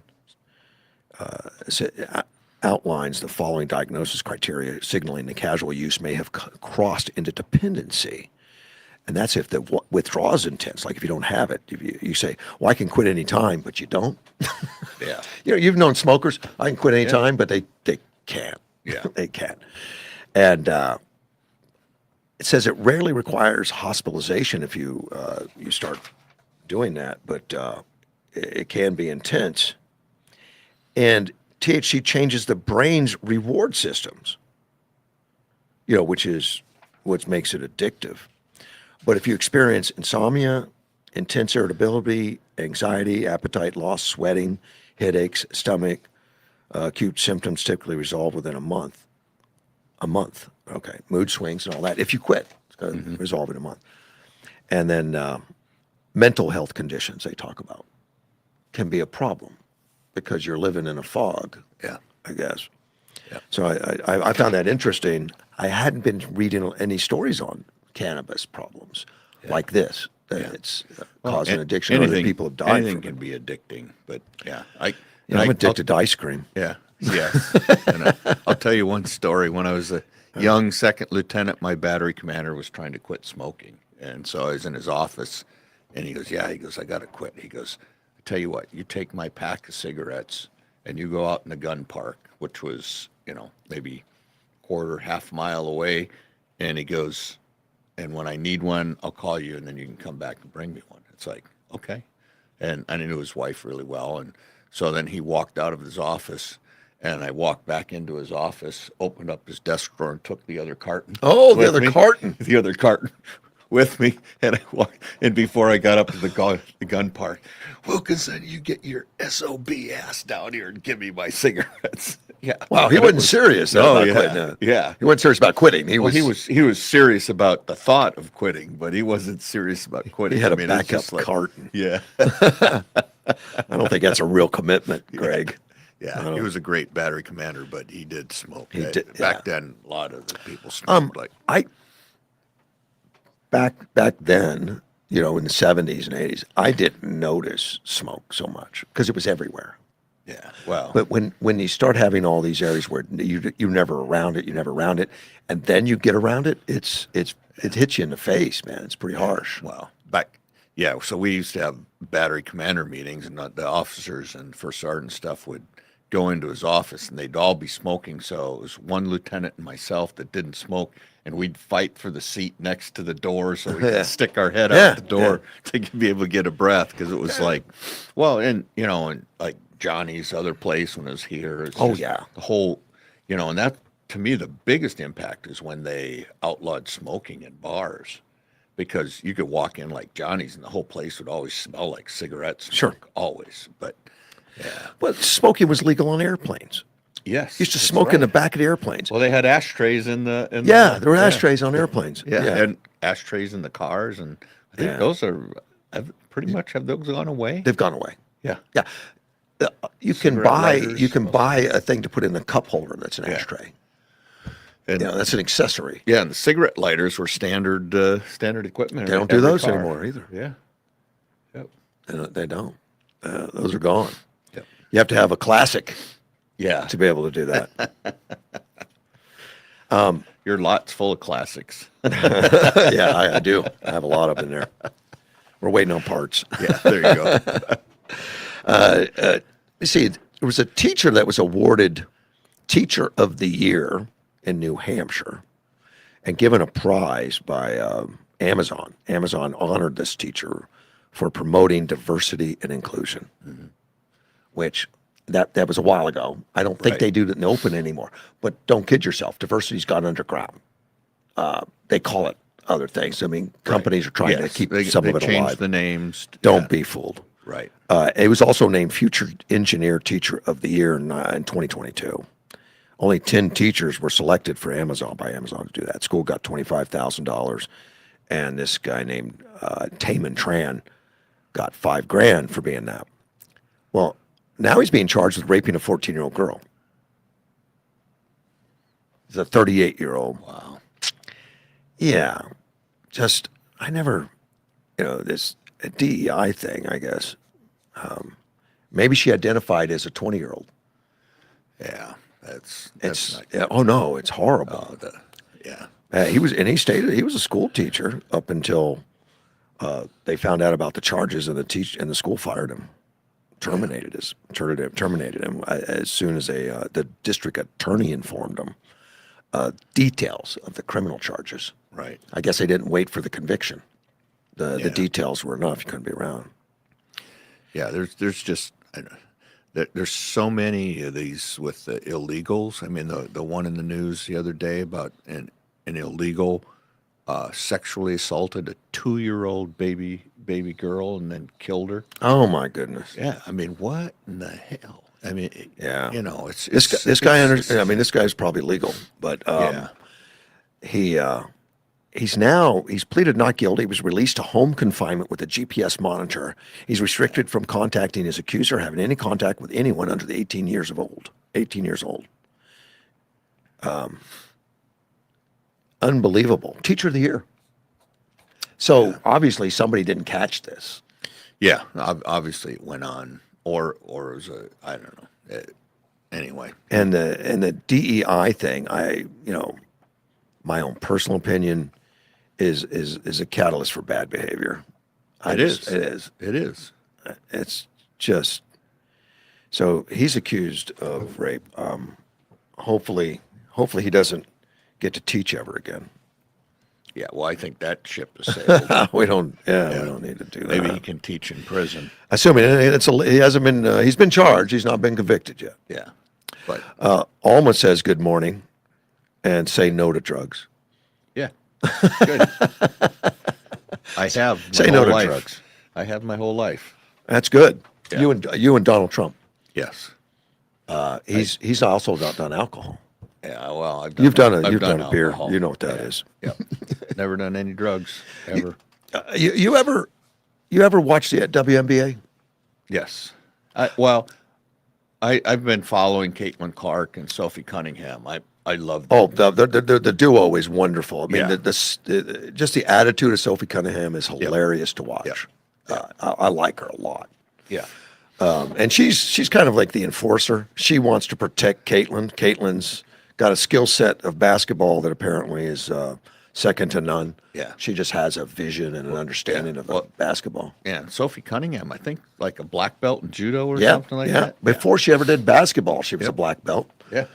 And now she's a phenomenal player in her own right. Yes. In fact, I think she's in the top 5 for the amount of three pointers that she's had this year. But she was not invited to the contest for the 3-point contest.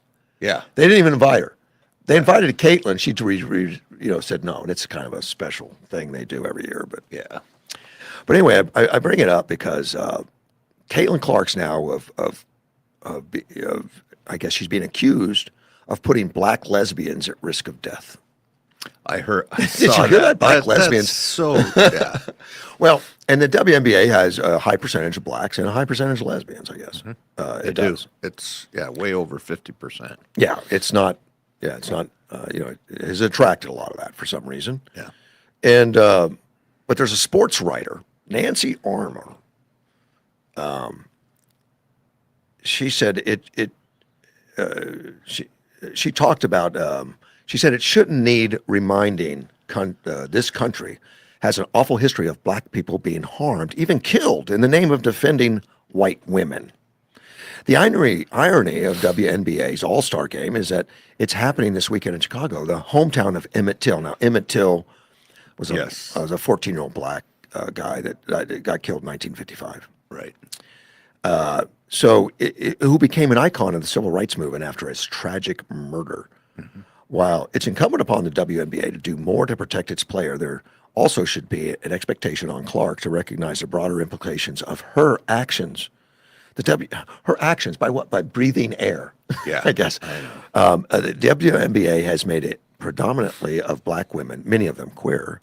Clark's heterosexuality has previously been a topic of conversation because she's heterosexual. Because she's normal. Is Yeah, that what you said? and white. Yeah, normal white. And she yeah, dates a guy.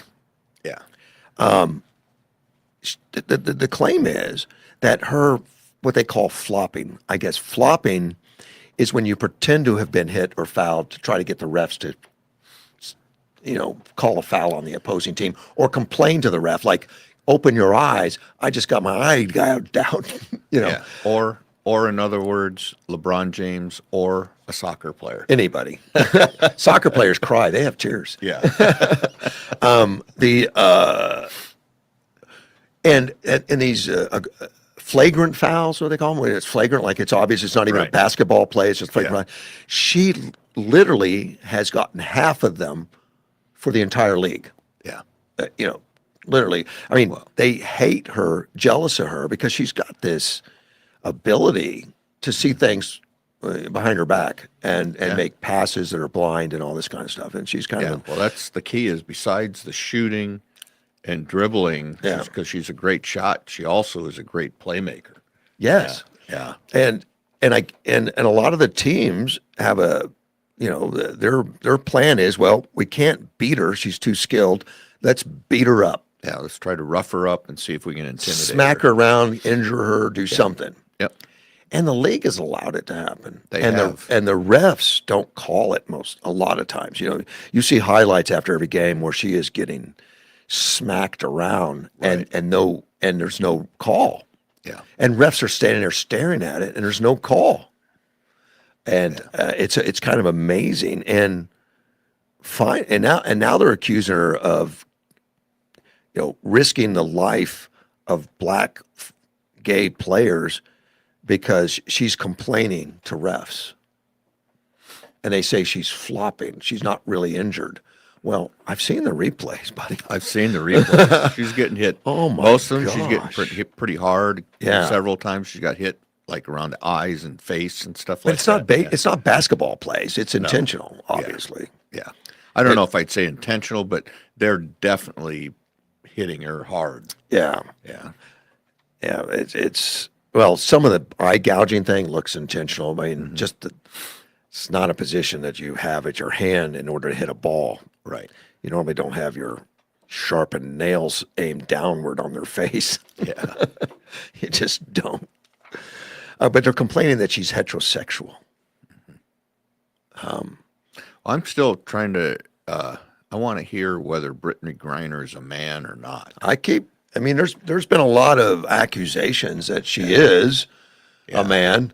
I don't know that there's ever been any kind of testing done in the NBA or whatever. I don't know. I mean, I'm curious. Yeah. But the NBA doesn't seem to care. And I say NBA, it's the WNBA, but the NBA still has some control and still They do. Well, they because still there's a distribution clause in there too. That's so. well, the NBA finally has stood up in recent weeks and said, stop it. Stop the bad play and stuff. Yeah. Well, in fact, that player that hit Caitlin Clark in the throat when she was With down, a fist. Yeah. So supposedly the WNBA commissioner was not going to suspend him, but the NBA commissioner stepped in and said, "Yes, you are." Yeah. And so there is some connection there that the NBA has. Right. Yeah. Yeah, there is. And that player, the basketball player that had her by the throat, she was on her back laying down, and this girl fell on top of her. Yeah. Don't know if that was an accident or not, but fell on top of her. And then to get up, she balled up her hand into a fist, placed it on her throat to push herself up. That's not a normal move. No, it's not. You would normally have a flat hand on the floor to push yourself up. Yeah. That's the normal move. Yeah. And there's no reason to ball up your fist and to put it on someone's throat to ball up and say, oh, I was just getting up. Yeah. Oh, yeah, right. I'm buying it. Yeah. And they're complaining that it's racist to have suspended her. She was a black player. Yeah. And Sophie Cunningham, who's hilarious, apparently in a game just in the last week or two, was calling somebody out, or somebody was, they were in some kind of mix-up physically. So she just took to where she was pointing at her continuously. And the refs were standing between whenever she would just point. And it was hilarious to see her. She just had this look on her face like, I'm after you, and just pointing. It went viral. Yes. It went famous. Yes. And afterwards, kids were coming up to Cunningham saying, take my picture with you pointing. I want to take pictures pointing. So the other thing, the Michael Jordan logo that the NBA uses of him doing the flying dunk. Yeah. So people were suggesting that the WNBA needs to use that as their logo and put it on the tennis shoes. Yeah. Correct. and so what the NBA did is they outlawed the use of pointing. Yeah. They outlawed to point. You can't point. It's racist to point. Yeah, there we go. I didn't know that. So it's like in the Marine Corps, I think with the DIs, they don't want you to do this, where you're doing this. So you got to do an open hand. Open hand pointing. Open hand pointing. That's how you do it. Yeah. Not a finger. Yeah. Well, she did with such flair. It was hilarious. Yeah. It really was. And it went viral. Yeah. And now they were looking at it. I say there were some investors and some people looking at it. Says, we could take that image and make Yes. make you famous, make a bank. And the WNBA outlawed it. Said no, it's racist. Well, Sophie Cunningham could still do it. The NBA Can they? Sophie Cunningham could do it. Well, she's making millions. She only makes like $60,000 on A her year, and playing then she makes contract. millions on Yeah, her she's stuff. got millions on these endorsements. And every time I turn around, somebody's got her endorsing another product. Yeah. It's. I would yeah. hire her to endorse if I was looking yeah, for something. I'd exactly. say, yeah. Because she's got such Endorse K-Blue. she's got such yeah. She's got such spunk and she won't be bullied. Yeah. And she won't let Caitlyn be bullied. It's like, hey, let you smash Caitlyn, you have to answer to me. Yeah. And she drugged that one player down that day, famously. Yeah. Knew she was going to get, some technicals and stuff, and she didn't care. Yeah. Look, I got a point to make. Yep. Exactly. And I think she's honorable. I think she wants to play it fair, play it right. Don't play around with her because she'll bite back. yeah. And she is a cutie at the same time. She is. Yeah. She and, is. and all that. So I think she's got it going on. And now Caitlyn and her are really good friends, it looks like. And Caitlin's been getting multi-million-dollar years. I mean, like $100 million possibilities of stuff. She's been giving some of that to Sophie. I guess some shoe deals and stuff. Oh, that's cool. Yeah. That's cool. I mean, she appreciates the protection. Yeah. She needs it. Yeah. I mean, they have been gunning for her Yeah. like terrible. Well, the thing I that stopped watching. Yeah, the thing that I've noticed too is all of Caitlin's teammates are protecting her Now they and are. cherishing First year her. they did. Whether they're white or black No. or whatever, they're all around her because they know that she is working hard for them. Yeah. and She wants to there's win. Yeah, well, and there's that bond. When you have I guess I'd call her a shooting guard. I don't know if she Point guard, yeah, She's so point guard, yeah. shooting guard, whatever. But she feeds them around the basket and helps them be better. Well, and she leads. I mean, she's broken records on that stat of assist stats or something. But she can do it without looking so well behind her back or halfway down the court. Yeah, she's got. She Remember can feed Oscar that ball. Robertson? No. So Oscar Robertson was a guard, and his eyes. I don't want to say he had bulging eyes, but he had eyes, and he was very well known for being able to see everything on the court and make passes and all that kind of stuff. Big O Oscar Robertson. But anyway, but she is like that. She has that ability, that vision. But And you see it like Magic Johnson and oh yeah, all there's those, the men players are that plus. I mean, she's a standout. I mean, she looks like she could probably play in the men's league, except for if she gets slapped around by them, she's going to be really hurt. Well, and see, that's the success of Title IX. That you've had generations now growing up playing sports and being successful and rewarded, and now you got the Democrats trying to undo Title IX with men and women's sports. Yeah, Could you imagine if they allowed men to come into the WNBA that the women would be over. The women would be over. Of course. Yeah, it's just. And there's always that question on whether Griner is, which is unfair to her if she's not. And I'm surprised she doesn't come up with a DNA or something. Just say, "Shut your mouth. Here it is." Whatever. I don't know, but she doesn't. Yeah. I stopped watching. I actually rented, the WNBA to watch her because she was just a phenomenal. Really? There's a WNBA package? Yeah, you could get that on some of Okay. the Prime or something. I had to pay a little extra to get. You can get some of the Fever for free, but then others you have to get part of that package.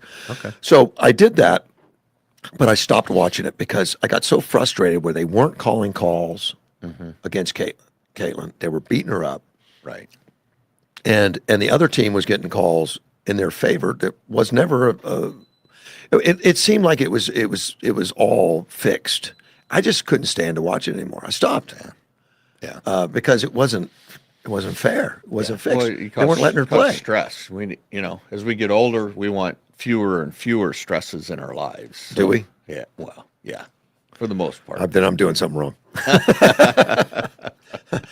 I haven't got it figured out yet, Greg. Yeah, yeah, I ain't got to figure it out. The voters voting, the Save America Act. right. Trump has been pushing that since January. January in the State of the State, State of the Union. Right. It came forward and said it, and it has been short by just a little all along. Senate, Senate, the House has passed it barely, and then the Senate won't. Yeah. And now but Trump has kept it in the conversation.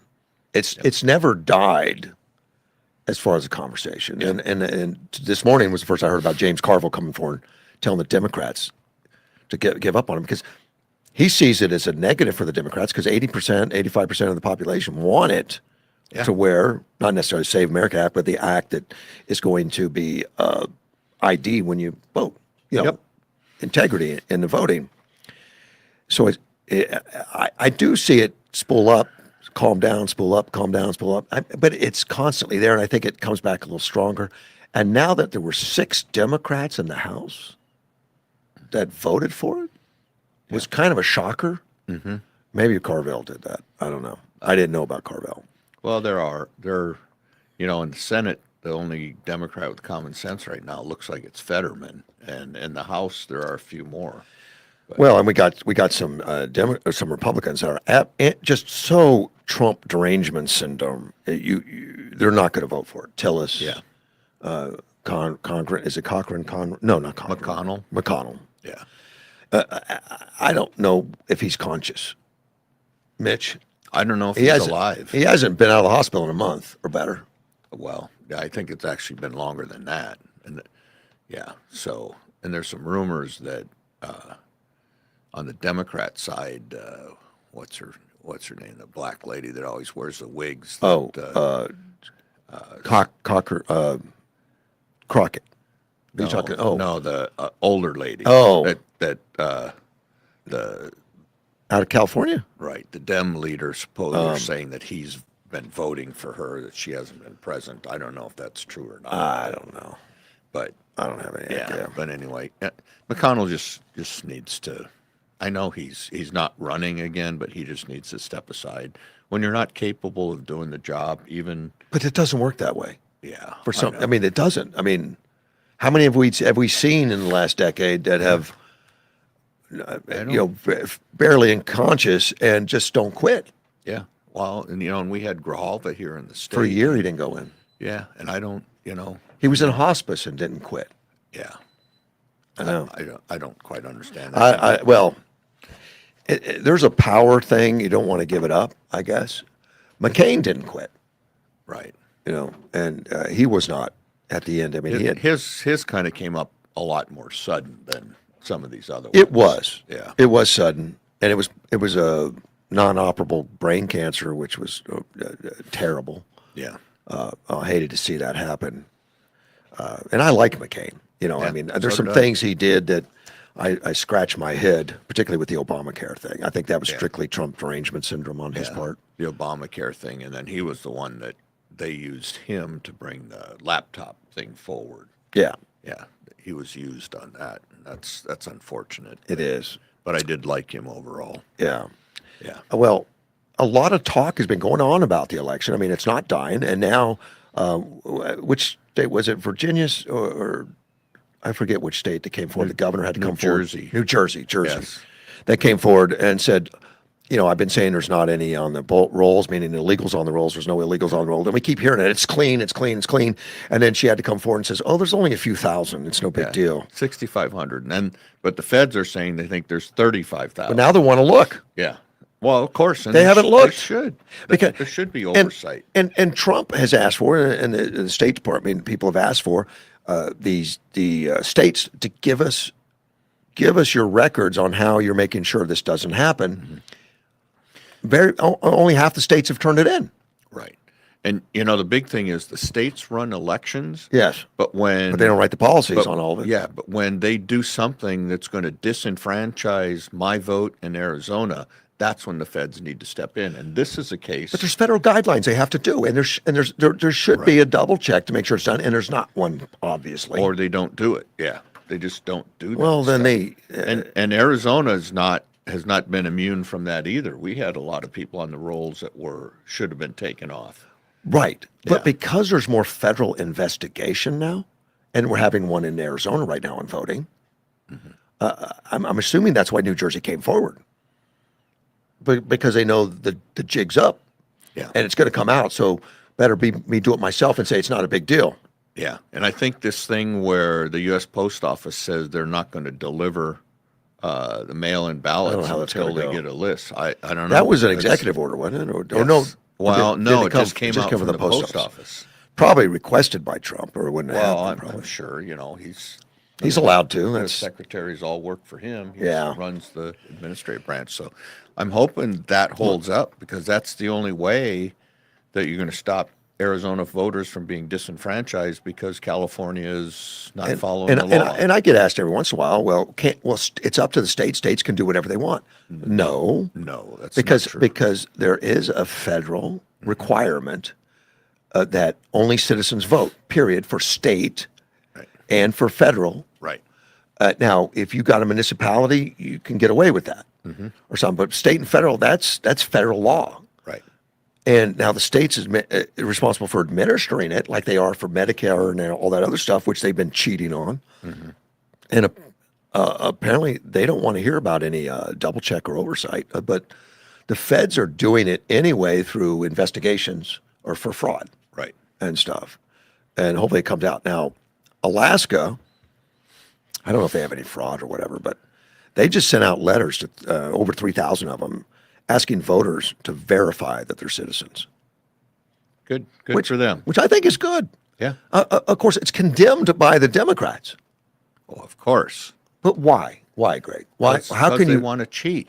That's the only reason. I mean, if only U.S. citizens can vote, Yeah. and if you don't want to verify that someone's a U.S. citizen, obviously you want to cheat in the election. It's cut and dry. But when something like this happens, you get these Democrats out there. It's Jim Crow 2.0. You're trying to disenfranchise people. You're trying to, yeah, and now they have to come out forward and say, no, it's not disenfranchising. Right. It's just citizenship verification to make sure that we had our, because there's been so many DMV things now. This automatic voting or automatic register you to vote thing has gotten out of control. And there's been a lot of fraud in that too. The motor voter, yeah, where they automatically register you to vote. Yeah, and there's been fraud in it. I mean, there's been people that have claimed fraud.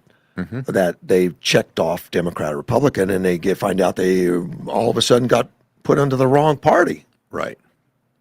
Yeah, that was a big issue here in Arizona. Yes, it was. And so I saw a post about a bunch of people complaining that they didn't get their ballots.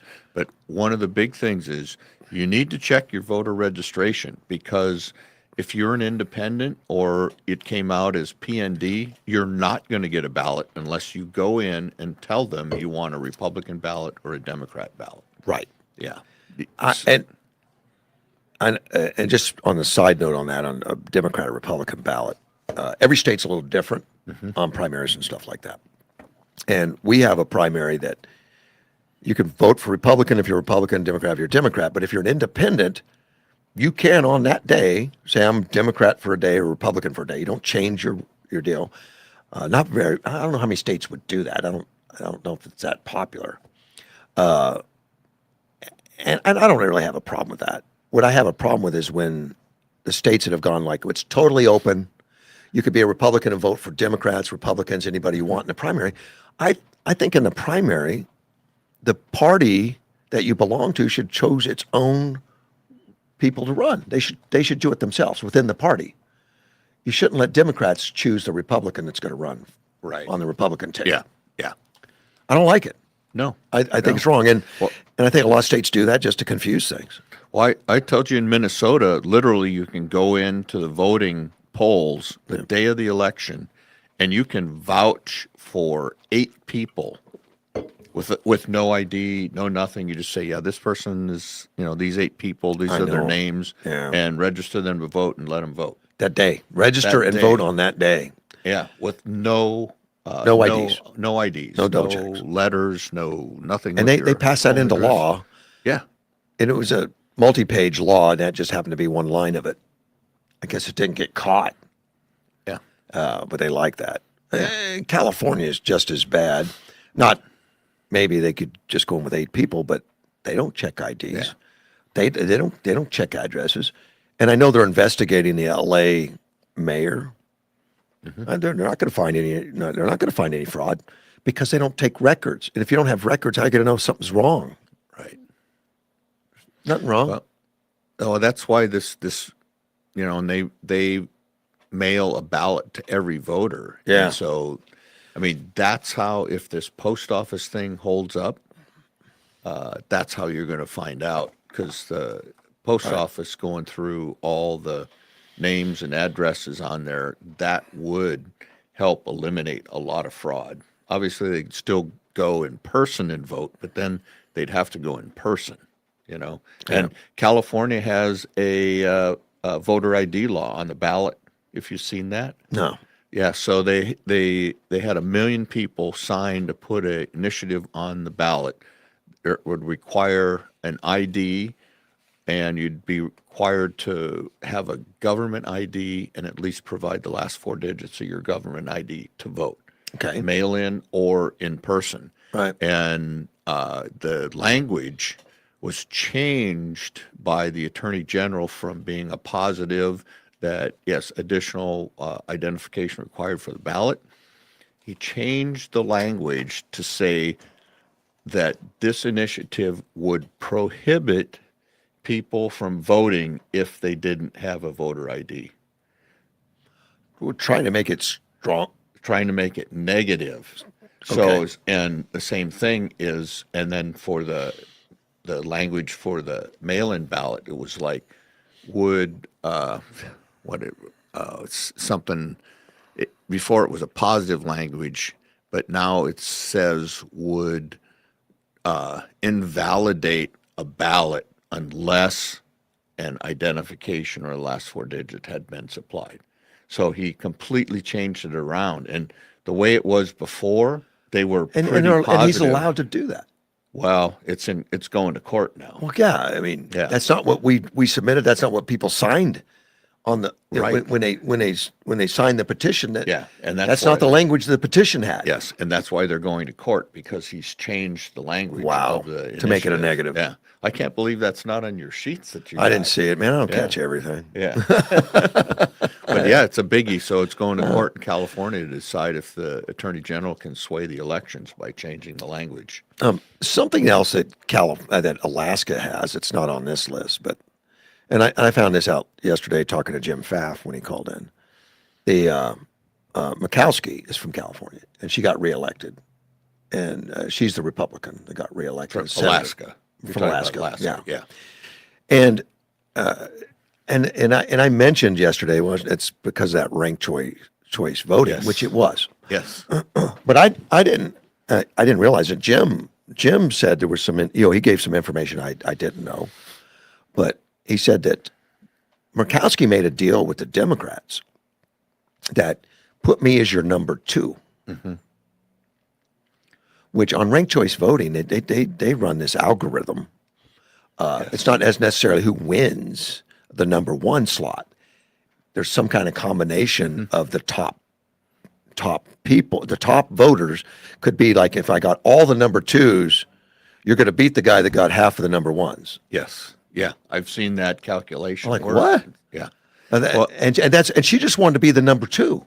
Yeah. And I think Murkowski ran in I think they had if I remember right, they had a GOP primary and she lost. Yeah, she did. She lost, but then she ran as an independent. Right. And had everybody put her as number 2, and she ended up winning. In a lot of states, if you lose a primary, you can't run. You can't do that. I don't think you can do that in Illinois, in Arizona. Yeah. Well, she changed parties. But yeah, well, yeah. but I don't think you can change parties even in Yeah, I Arizona. know. And most I know. states, the state laws are different. Yeah. You could check that for me, but I don't think you can. But Alaska has some real problems, and my understanding from Jim is that they're trying to change that in Alaska, try to get back to regular voting through some referendums. And it was a referendum, I think, that did it, that put it into ranked choice. I'm trying to think. I think that was one that was just adopted Was it? by We- the we- Senate without people's input, I believe. I'm not sure. They tried to do it to Arizona, Yeah, ranked choice, and it was on the Yes. ballot, right. and it failed pretty good, pretty strong, like 60%. Yeah, and that's because, people are saying, well, this is how we get better candidates and more fair, and in reality, It's opposite. that's not what happens. No. Yeah. The game changes, Yeah. and you get a better chance if you're the second for some Mm-hmm. reason. And Russell McLeod was a big one to support that. He was. And I thought, Russ, have you lost your mind? And he would think, Russ, let me get somebody in here that can explain it. So I did. I said, well, bring him on. Yeah. And they didn't explain it very well. Yeah. And I pointed out some flaws, and Russ says, well, that's just not true. And the person that was the expert says, unfortunately, it is. It's got some flaws. It does. And some bad ones we understand. Yeah. And I don't see it coming up anymore for us. Yeah. I hope not. And we had the no labels, which is still hanging out there, and they tried to do a bunch of maneuverings to change things to get away from the two-party system. And Right. and there are issues with two-party system, but Sure. it's way better than the jungle primaries. Well, that's exactly right. I mean, there's issues with our Constitution. There's issues with our way of life. There's issues with all kinds of stuff, but there's none better anywhere. Right. And you start saying, let's pick up one that failed everywhere, but maybe we'll do it well. No, no, I'm not willing. Well, and that's why DSA, the socialists, which are really communists, because nobody Yes. right now can explain the difference between socialism and communism to me with any clarity. But trying to say that, oh yeah, this is better and that kind of stuff, and it's like, okay, give me an example where this has worked. They don't. Where has this ever worked? It won't. Yeah, and they can't. They go, well, yeah, but we're going to do it different. And it's like, But here's the no, you're policies, and not. it's the same policies as Yeah. the guys that didn't do it. That you're Exactly. doing it different. It's the Yeah. same stuff. And I watched a movie about Nazi Germany and the build up to the Third Reich and all that stuff. About with the three kids, one was executed by guillotine, which I did not know that Nazi Germany. That was an executing impactful movie. I know exactly what Yeah. you're talking about. Yeah. And, I saw that movie. Helmuth Hubener or whatever he was, 17 years old. They executed him with a guillotine. But and DSA is like right down that path. Oh yeah. They are right down that path of Nazi Germany and what happened there, because it was the National Socialist movement. It was. Yeah. And And DSA is exactly similar policies and all that. And then they call us fascists. yeah. And Which it's is not weird. Yeah, it's not almost. It is. It's exactly what was happening in Germany. Yeah. Yeah. And a story on this 16-year-old or whatever, he saw Hitler for who he was. He saw the movement for what it was. And he was wondering why everyone's not speaking the truth. So he started doing it himself and passing out flyers Right. and got caught. And he could have got off because of his parent. His dad was some kind of army hero or something. Yeah. But he told the judge the truth. He wasn't going to lie. Yeah. And he got his head chopped off for it. Yep. And one of his buddies was 18 and he got 10 years and the other one got 5. Yeah. But he took the blame and And they were going to crucify the oldest one, saying he was the ringleader, which wasn't true. Yeah, And the guy told him, he said, look, it's me. I did it. Yep. And here's why. And here's why you're going to hell. yeah. But, yeah. Guillotine. I mean, I never remember hearing anything about Germany using the guillotine. I mean, I they have, gas chambers and all that kind of stuff, but that was like, Well, wow, Middle Ages. you know, I went to Ukraine for that wedding of my son and destination wedding. They're terrible because you got to spend a lot of money on that. But we went to the museum, the World War II museum, that was put together when they were Soviet and all that. And they had guillotines in there. And I didn't understand it. Yeah. But apparently that was carried in all the towns. They brought them out. And when they took over a town, they'd bring the mayor and people out, chop their heads off and say, any questions? Yeah. Yeah. And it was like, and now I understand how the people did not, come forward and do stuff. And I don't know if you heard rumors about like lampshades made out of skin and stuff like that. Yeah. They had those on display in that museum. Oh, really? I thought it was folklore. I didn't think it was true. They had gloves made out of human skin. Wow. It was, it was kind of surreal. It was kind of unbelievable. I can't believe I'm looking at this. That they made out of human skin. That was why, Greg. Yeah. Yeah, Well, why would you do that? and But I've been through the Holocaust Museum and stuff Yeah. like that, and I mean those, yeah, some of the things they have are just like stunning, yeah, you know. And but when I saw the guillotine, I was just shocked because I never heard of it either. And I had a curator. We took the tour with a curator, and I said, "What is this all about?" And that's where I got the total explanation. yeah, well, and in the movie, you know, they show the lead up to the guillotine, and they had literally had people, I don't know, 40, 50 people marching in line, go and cut somebody's head off, and then they take a bucket of water and splash the blood Yeah, off yeah, the thing, yeah. and then they Trying to put the clean it next up a little person bit down. and then go on to the next Yeah, guy. put the next person down. It was just like, oh my God, it's Just an like, assembly line. yeah. And then I actually saw part of a documentary which was showing the building where, you know, the guillotine was and where he was beheaded. And, you know, it's Yeah, kind and of, and that movie, it was done to be factual as it could be. yeah, The people that they got the story from were the two boys that survived, that lived. and they were still alive years later, and sat down and told the whole story. Yeah. I think they moved to Utah or something like, because it was a Mormon church. Yeah, it was a Mormon Yeah, church. I think they moved to Utah in the United States, you know, later on, quite a bit later on after they got out. And Yeah. the one older one, he had been released from prison early, but then he was conscripted into the German army, and then he spent 4 years in a Russian prisoner of war camp. Yeah. And they were all Mormons. Yes. And but the church, and it showed the church as not being very supportive of truth and honesty. Mm-hmm. In fact, the church at one point hung a sign on "No Jews allowed," Yes. Yeah. and that's what turned that 16-year-old boy to say, "I got to tell the truth." Yeah. Even the And church is and, going. yeah, and he was an altar boy too Yeah. in the church or whatever the He was Mormons call it. he was close to the Yeah. church elders and all that kind of stuff. Yeah. And I guess he had a close friend of that group. Those three boys was four boys. One was a Jew, Part Jew. Yeah. and they took him away, and he died in a concentration camp. Yeah. Solomon. Yeah. And that 16-year-old wondering why aren't we telling the truth? We talk about transparency, honesty, truth, and that movie's on what, Facebook? Or no, I mean on Prime, Amazon Prime. I Amazon think. Prime. Yeah. Do you know the Yeah. name of it? You're looking it up. I'm gotta try to find it. Yeah, because it is a really good movie. It was well done. Sad subject, Yeah. but we need to know that stuff, Yeah. or we relived our history, don't we? Yes. I mean, look what's going on right now with Well, the that's- censorship yeah. Well, and in that's Europe that's, and everywhere. that's what started this conversation was the DSA and the resemblance of what happened in the Third Reich. You know. Yeah. Yeah. The DSA kind of shields themselves.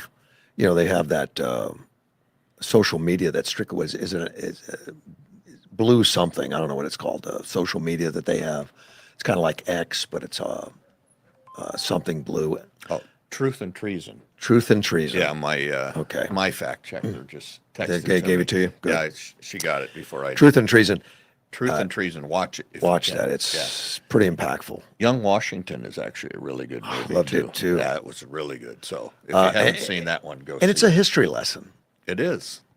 It's a history lesson, and it just, especially around the 250th now, because we're, still celebrating the 250th.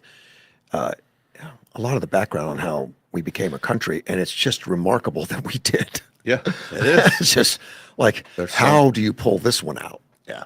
Well, and that's, England thought, oh, would just suppress them and just another colony on the loose, but obviously that didn't happen. And Now, I knew some of that with Washington's history, like Fort Necessity, and that it was a failure, and Right. that he got his butt kicked early on in the French-American War.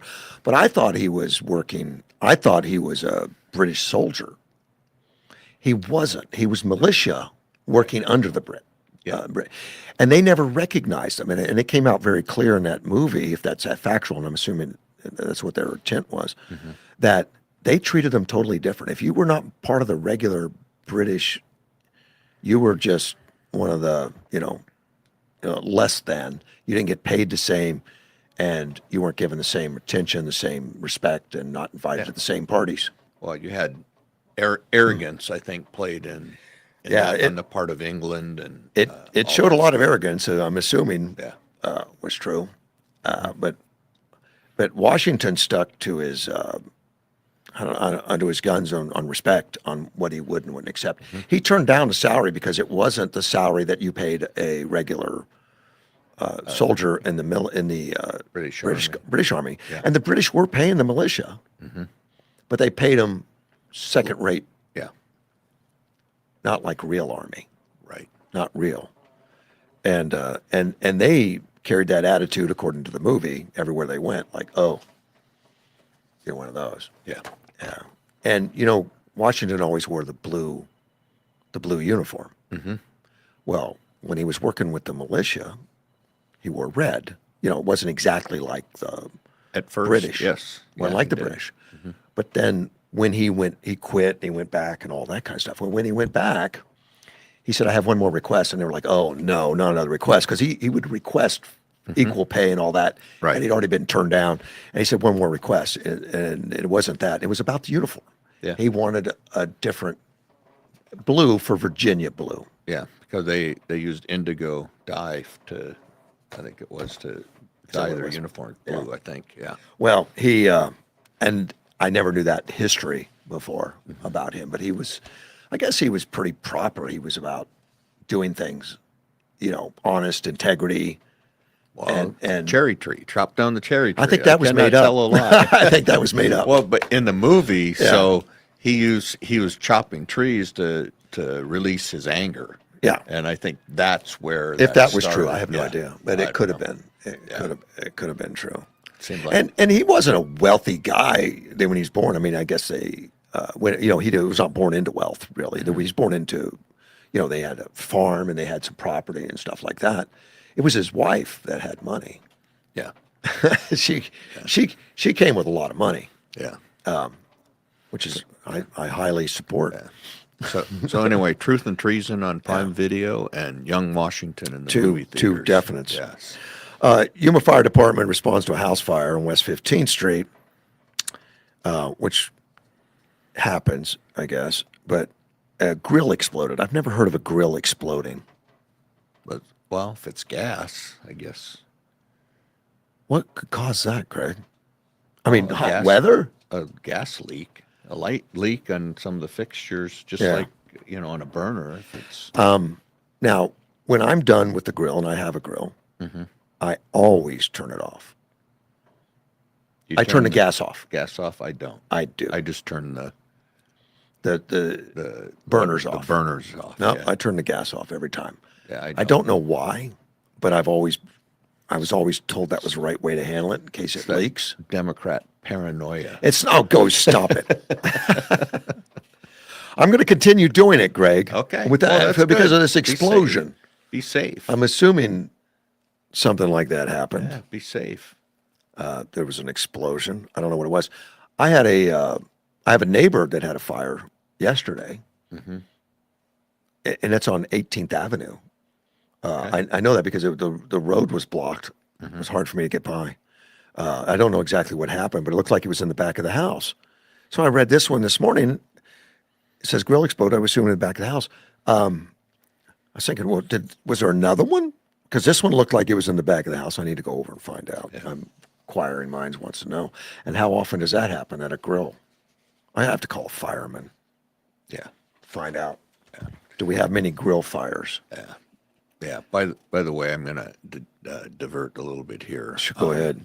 Gary Welsh is a firefighter for Yuma Fire Department, and he's going through a very serious medical issues. So, prayers for him. And next Thursday, they're doing a spaghetti dinner at Fire Station 1 to help raise money for him. And he's in very serious condition in a Tucson hospital. So Yeah, you can contact the fire administration at the city of Yuma to buy tickets. They're $10, so Yeah, they're I cheap. understand you go right to second floor. Yeah. and buy them. Buy them at City Right. Hall. You don't buy them at the fire station. You Yeah. get them at City Hall, second Yeah. floor. I don't really know what's going on there, but I understand. But I read about it Yeah, the other day, and it was 3 weeks he's been in the hospital. yeah, he's had like 5 surgeries, Yeah. lost an eye, and Oh, yeah, wow. it's bad, and Was it something on the duty, or no? It was something else. it was it was a fungal infection. Okay, wow. Went into his brain. Wow. Yeah, and they don't know how, and so anyway, so City of Yuma, fire administration, spaghetti dinner, And it's the next- go thing, and you pick that up Yeah, next Thursday. I think it's like 11:30 or something. Yeah. And it'll be to go. right. You just And it'll it's be all boxed up. $10 tickets. Yeah. And yeah. Help out. That's Yeah. good. So I do read some things, Greg. Yes, you do. You're not up to speed on California issues. No, not but, completely, but I want to talk about this hot mic. Hot mic is always a fear, and I know you were So this is hot mic, not angry mic. no not hot mad mic. This is hot mic. We don't have any hot mics in Yuma, I don't think.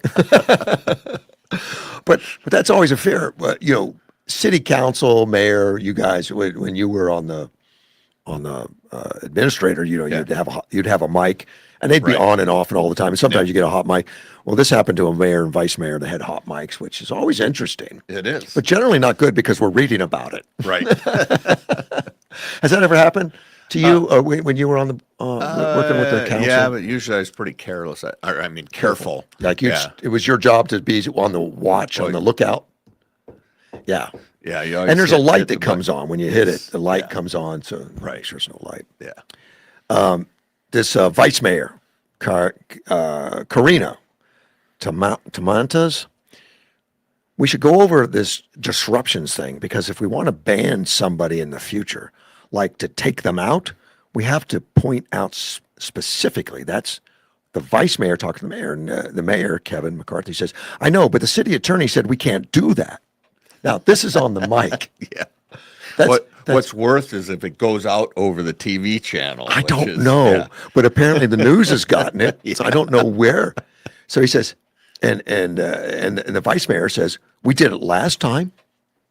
And he says, we can't. I spent my first 6 months going over this. I wanted to give people like probation, like you can't come. And what they're talking about is people that come to speak at city council open when you say, and they want to ban them because they don't want to don't hear want from the yes. people Yeah. that they don't agree with. That's more common than you think, that people want to censor people. And yeah. And to me, you can't do that as long as they're being respectful and, following, Well, along. their deal is they want to protect illegals. They don't want anyone to come up and speak bad about illegals. And they said the city, and this is the vice mayor saying, the city of Sacramento is a sanctuary city. If we don't pass these dollars, other counties will apply for these dollars. They will get those dollars, and we will have no safeguards to protect our immigrant communities here in Sacramento.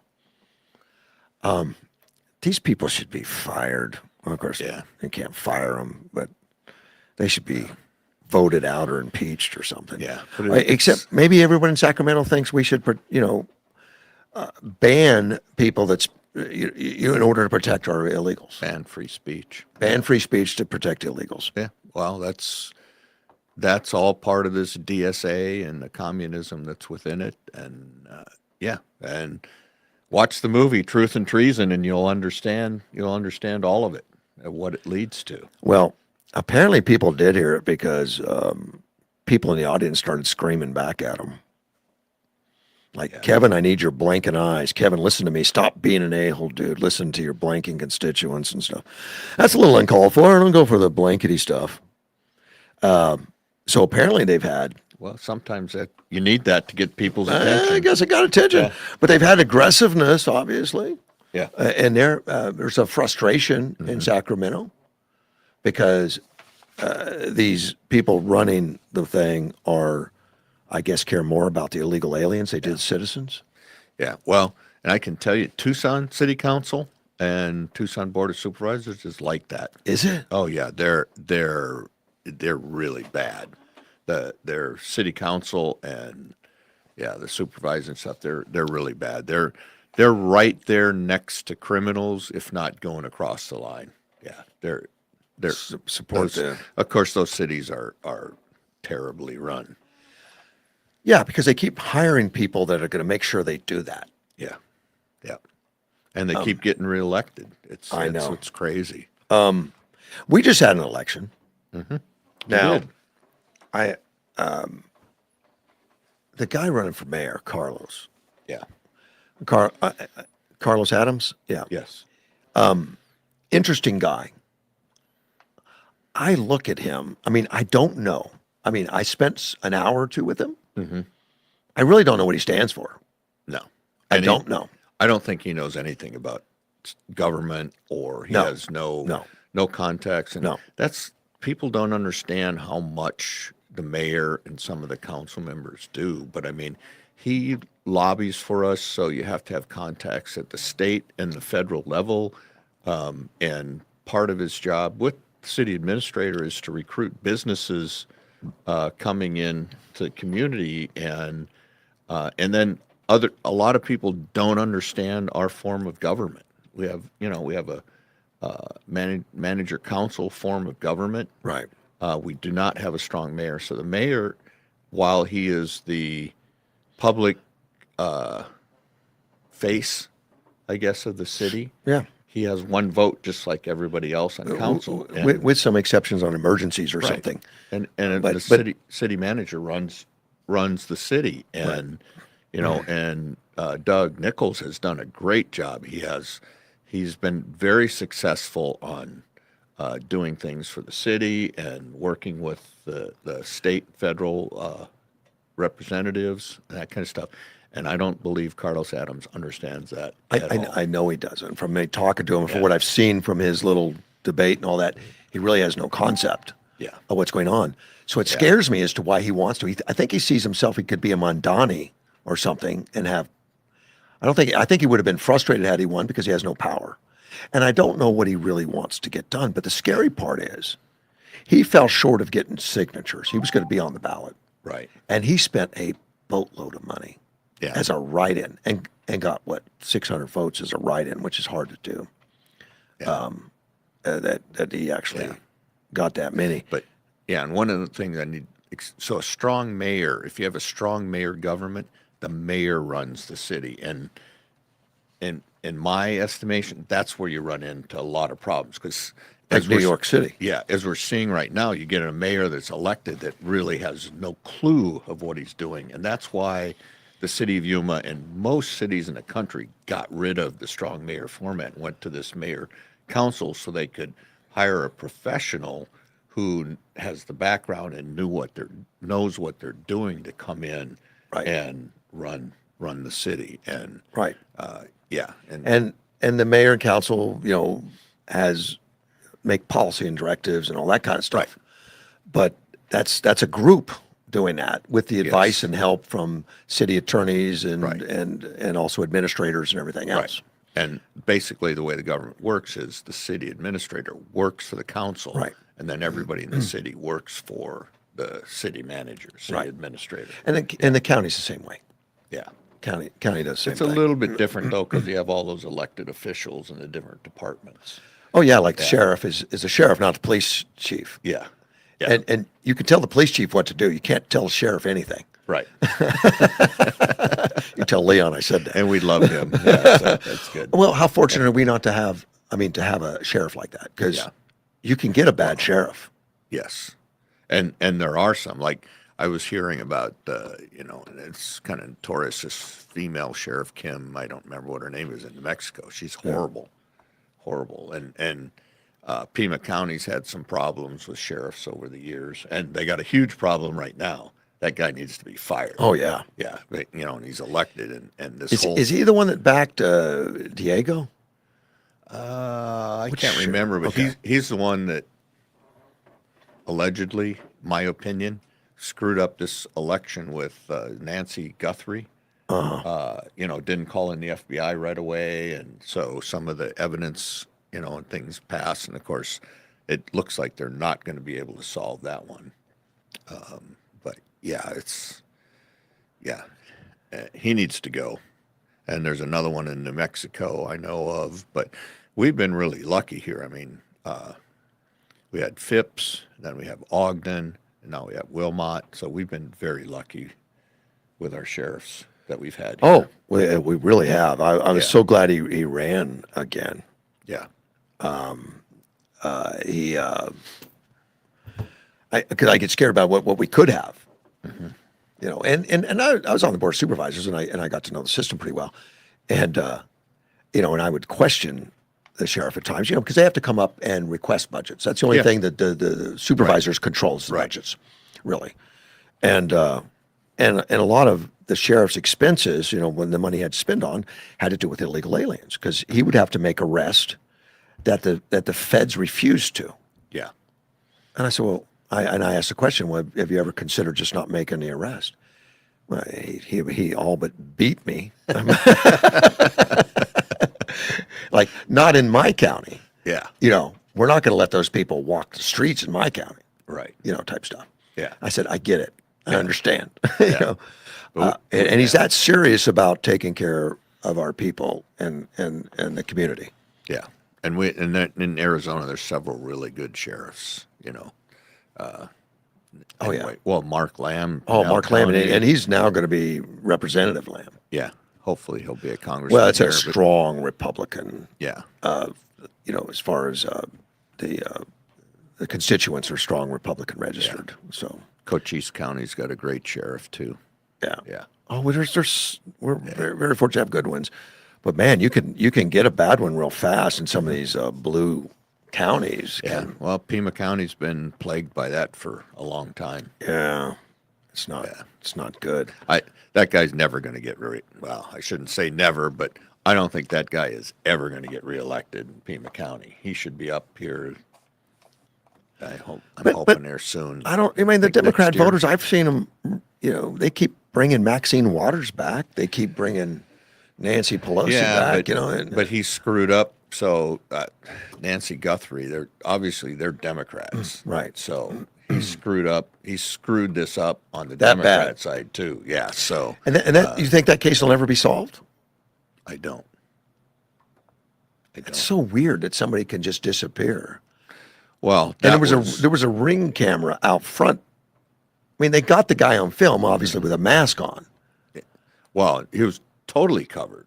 Yeah. That's why, you know, and they don't have any DNA or anything like that. And because they waited to bring the FBI in a couple of weeks or something like that, some of the video on the cameras got overridden. And of course, then the FBI started in late, like the third week or something like that. And so they weren't on hand. And a competent person working in law enforcement will immediately know that the FBI has way more resources than a local sheriff or police Yeah. department. And so if you got a big case, you bring them in right away and you say, yeah, my focus is solving this crime and catching the bad guy, and whoever you need to help, that you need to ask their support. And the FBI has tons of resources, and he didn't do that right away. And because of that, they weren't able to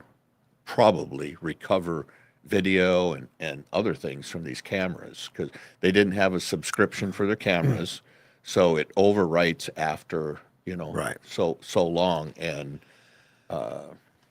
yeah, so Yes. that case, the sheriff, my opinion, that sheriff mucked up that case really bad from the beginning. And yeah, he should have asked for the help from the FBI, like right from the start. You know, when I owned the Napa Auto Parts stores years ago in Somerton, they had that murder at 2:00 in the morning, and on my property, right there. Yeah. I got called right away. I got down there, but Somerton had called in everybody. Yeah. Everybody was down there. Yeah. I mean, even tribal police. There was border patrol. Yeah. There was state police. Yep. There was the sheriff's department. You name it. It's like, we need help, guys. Yeah. And they found the murderer that day. Yeah. You know, the Border Patrol found him because they saw a droplet of blood. They tracked him. They're trackers. Yeah. And they followed him right to his front door. Yeah. The guy that did it just knocked on the door, and there he was. Amazing. But that's what you did when you. I imagine if they tried to do it all by themselves, they probably never would have found him. Maybe, who knows? Yeah. Maybe that stuff would have washed away. Maybe. Yeah. Yeah. Maybe. Found him right away. Progressives. You know, you've been leader in the Republican Party here locally, particularly, and all that, and For a couple of years. Yeah. and watched what the left is doing versus what the right's doing, and under your leadership was when the state was turning, you know, as far as registration, more and more Republican every day, and Yuma County for the first time Yeah. became. We moved San Luis by 13% to Republican. We moved Somerton by 12% to Republican. We moved the entire county, including city of Yuma, Yep. 10%, and we were registering over 100 Republicans a month for close to 2 years. Which is above the average in Arizona, I'm sure. But Arizona has been doing the same thing. I think the country has been a little bit. I mean, it's been moving. I think so. And I'm looking at the left on how they're responding to that, and what they're responding to is getting more aggressive on the progressive communist side, and I don't think they know what to do with it. But Yeah. I mean, that's an internal thing for them too, and I don't know they know who they are, but they seem to accept it just fine. There are some that do, and that would be interesting to have this conversation with Senator Fernandez, Brian Yes. Fernandez, and Charlene Fernandez, what the DSA and the Communist Party and how, you know, because we really do need. But they wouldn't let you use the word communist. They'd say no, socialist. Well, Same thing. In public they would, in private they would not, because they're both smart people. But you know, and to find out what. You know, and because we need the Democrats to like stand up to this, because the socialists and the DSA, which is a communist organization, is taking Democrat funds and getting them, and they're forcing out what I would say is left wing people are forcing them out, and with these far left communist, you know, ideologists, I guess, and if they don't get a handle on it, it's going to be too late for them. And I'll go back to the truth and treason. If you truth don't and treason, start and nip it in the bud from the beginning, it gets out of control, because they have no qualms about it. They do not support Democrats. The DSA does No, they not don't support Democrats. They have their own list of things they stand for. Yeah. They have their own sheet, and it's outrageous. I mean, it is over the top when they say eliminate Senate, eliminate the presidency, you know, executive branch, eliminate the judicial branch, the Supreme Court, and the legislative that's left, which would be the House, will pick all those things. Yeah. And they all work for the House. And they'll be coming for your guns and everything else. Yeah. They'll be coming for your money, your bank account, anything you have, you know, in your 401k. If you have too much, they're going to take it. And we might as well just bring Ortega in from Nicaragua and let him run it. Yeah. That's. And if you know, he's been around for a long time. You know, he just eliminated voting for the future. We don't need to do it anymore. I'm sticking around. Yeah. Well. And all his kids are running large parts of the government. So Yeah. And if you, I guess they've got you a do not succession. see this coming, you're in la la land. So Yeah, and he's in Nicaragua, and Ortega was a socialist. He's a socialist, communist, and then dictator. Yeah. Yep. And he just flat did away. He just made an announcement. Yeah. We're not going to have another election. There's no need. Yeah, it happened in Cuba, it happened in Nicaragua, it happened in Venezuela, and now we fixed that. Yeah. And so hopefully Venezuela's coming back. Hopefully, I think it's. I don't know if it's fixed yet, but it's definitely they're behaving right now. Yeah, and Venezuela now is taking in many, many billions of dollars more than they ever did. Yeah. Yeah. Well, that's because they're pumping oil again. They were down to like 800 million barrels a day, and I think they're up to 1.2, 1.3. But in their heyday, they were doing 4 and 5 Yeah. million a Well, day. and that's what socialism does. Well, the infrastructure, what they did is they nationalized it first. They stole it from the oil companies. They say this now belongs to the people. Get out. We have the guns, and it's our country. So that's what they call nationalizing it. It's for the people. Okay. And then they stole it and lived high on the hog, but never repaired it, never kept exploring.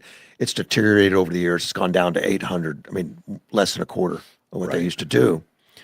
But they're still making money. They don't care about the rest of the people. Well, they don't care about the people. Yeah. And that's what you see in Iran and Yeah. a lot of these countries, that they really don't care about the people. And No. that's a kind of a hard concept to get across. But- You know, and in the Marines, when you're out fighting, you see that they don't care about their people. They kill them and what, so what? Yeah. They kill, 100 just people, part 50,000 of what we people. do. Who cares? And people in the United States don't understand that mentality. But socialism always runs on it's for the people, it's for the people, it's for the people. We're doing it for you. We're going to take this for you. We're going to take it for you. It's never for you. No, it's not. Well, and they pulled up their membership stats. 85% are highly educated white that With make low less- income. Yeah, with low income Yeah, because I they saw got that. these stupid degrees in college. Yeah, and basket weaving, Yeah, and whatever it is. they can't get a job, so they're making minimal money. But what they want is they want your money because you've been smart and you worked hard, and they don't want to work anymore. Yeah. So they're going to take your money till it runs out, and then when the country's so far gone, we'll have to. But we see it happen in country after country. We've seen it Yeah. over the years, over decades of just the way it always works. But the progressives right now are pushing it hard. A lot of and they're out in the open and they've been wanting this saying quietly for a long time. But now they're putting socialist right on their title, Democrat socialist. Right, they're not hiding it anymore.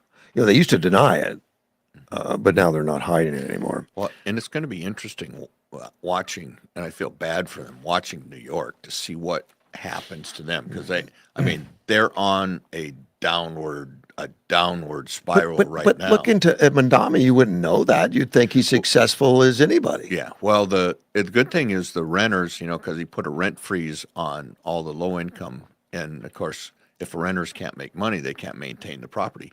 But that's Mandami's point. He wants them to go under. I've heard that. So that the state can buy or take their property and turn it into. If they can't make money and pay taxes, the state will just take it. Yeah, and that's his plan. I believe that is his plan. I've heard other people say that. Freeze the revenue so you can drive them under and then take their property or take it at a minimal cost and then turn it into slums. Social welfare housing. And we know that the government does not do a good job. Government running housing that. in those big cities is usually slums. Yeah, it is. It is. High crime, slums, poverty. It's poorly maintained. Much different than the housing we have in Yuma, Arizona. We have housing in Yuma. Yes. That's beautiful. I think is well done. I visited it as a supervisor many times, and because I want to know the program, what do we do? Yeah. And it's a whole different deal. They don't give it away. You work for it. Yeah. Even if you don't have a job. Yes. You get your GED, you're working for it. And if you do make money, you pay a portion. Yeah. And when we put those apartments in along Arizona? Beautiful. Arizona. Of course. They were. And it was like low income, and they had to have certain things to qualify, and they couldn't be above, but you had to have like a job. And, so it wasn't slum housing. And they were very nice, very good apartments. But they were an upgrade over the junk that was there. Yes. Now, when my business is on Arizona. So when that was coming up and I had neighbors, people on the Arizona contact me and say, look, you need to help us fight this. We don't want these. And I said, but I do want them. Yeah. Because I knew what they were. and I knew how they operated, but there's this image that it's going to be like slums in the big cities. Yeah. Well, and we did some research, and the company that we brought in to build those, and actually the project was managed by a local construction manager, but the company that we brought in was very good. That's what they did, and we had seen some of the apartments and things that they had built. In fact, I had tentatively struck a deal way back then for them to come in and look at the Del Sol and do the Del Sol, because that was a very tough project, and under certain circumstances they were going to do it, but I guess that fell apart. But Okay. yeah, but I mean, yeah, and they But did it's- a beautiful job on those apartments. Oh, yeah, but it's more than the apartments. If the management isn't there, Yeah. they become slums in a hurry. I don't care how good the building is, but they built them nice, right to begin Yeah. with. And we put in a computer room so the kids could go in and do There's a their homework on Playground, computers. it's well kept, Yeah, and there's respect there. I can tell from the properties and everything. yeah. They keep it nice, and I've never heard of any problems over there. Nope. I haven't either, and that's, of course, that's Okie Town and stuff.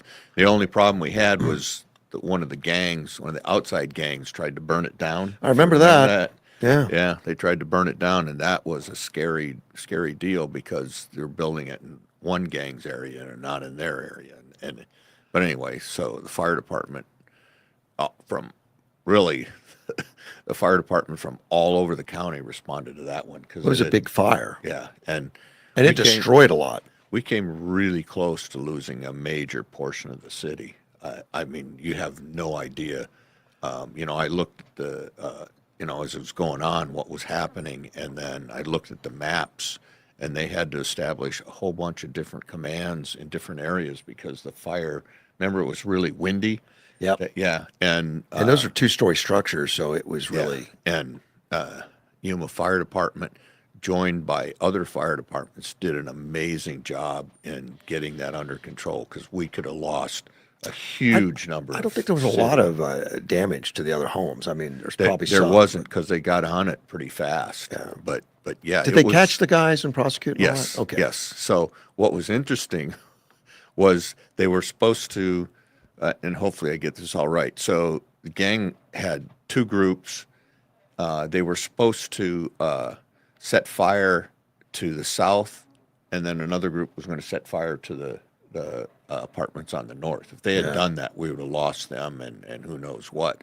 But if I remember right, one of the groups was shoplifting the gas cans and got arrested. Oh, couldn't And make so- it to so the they scene.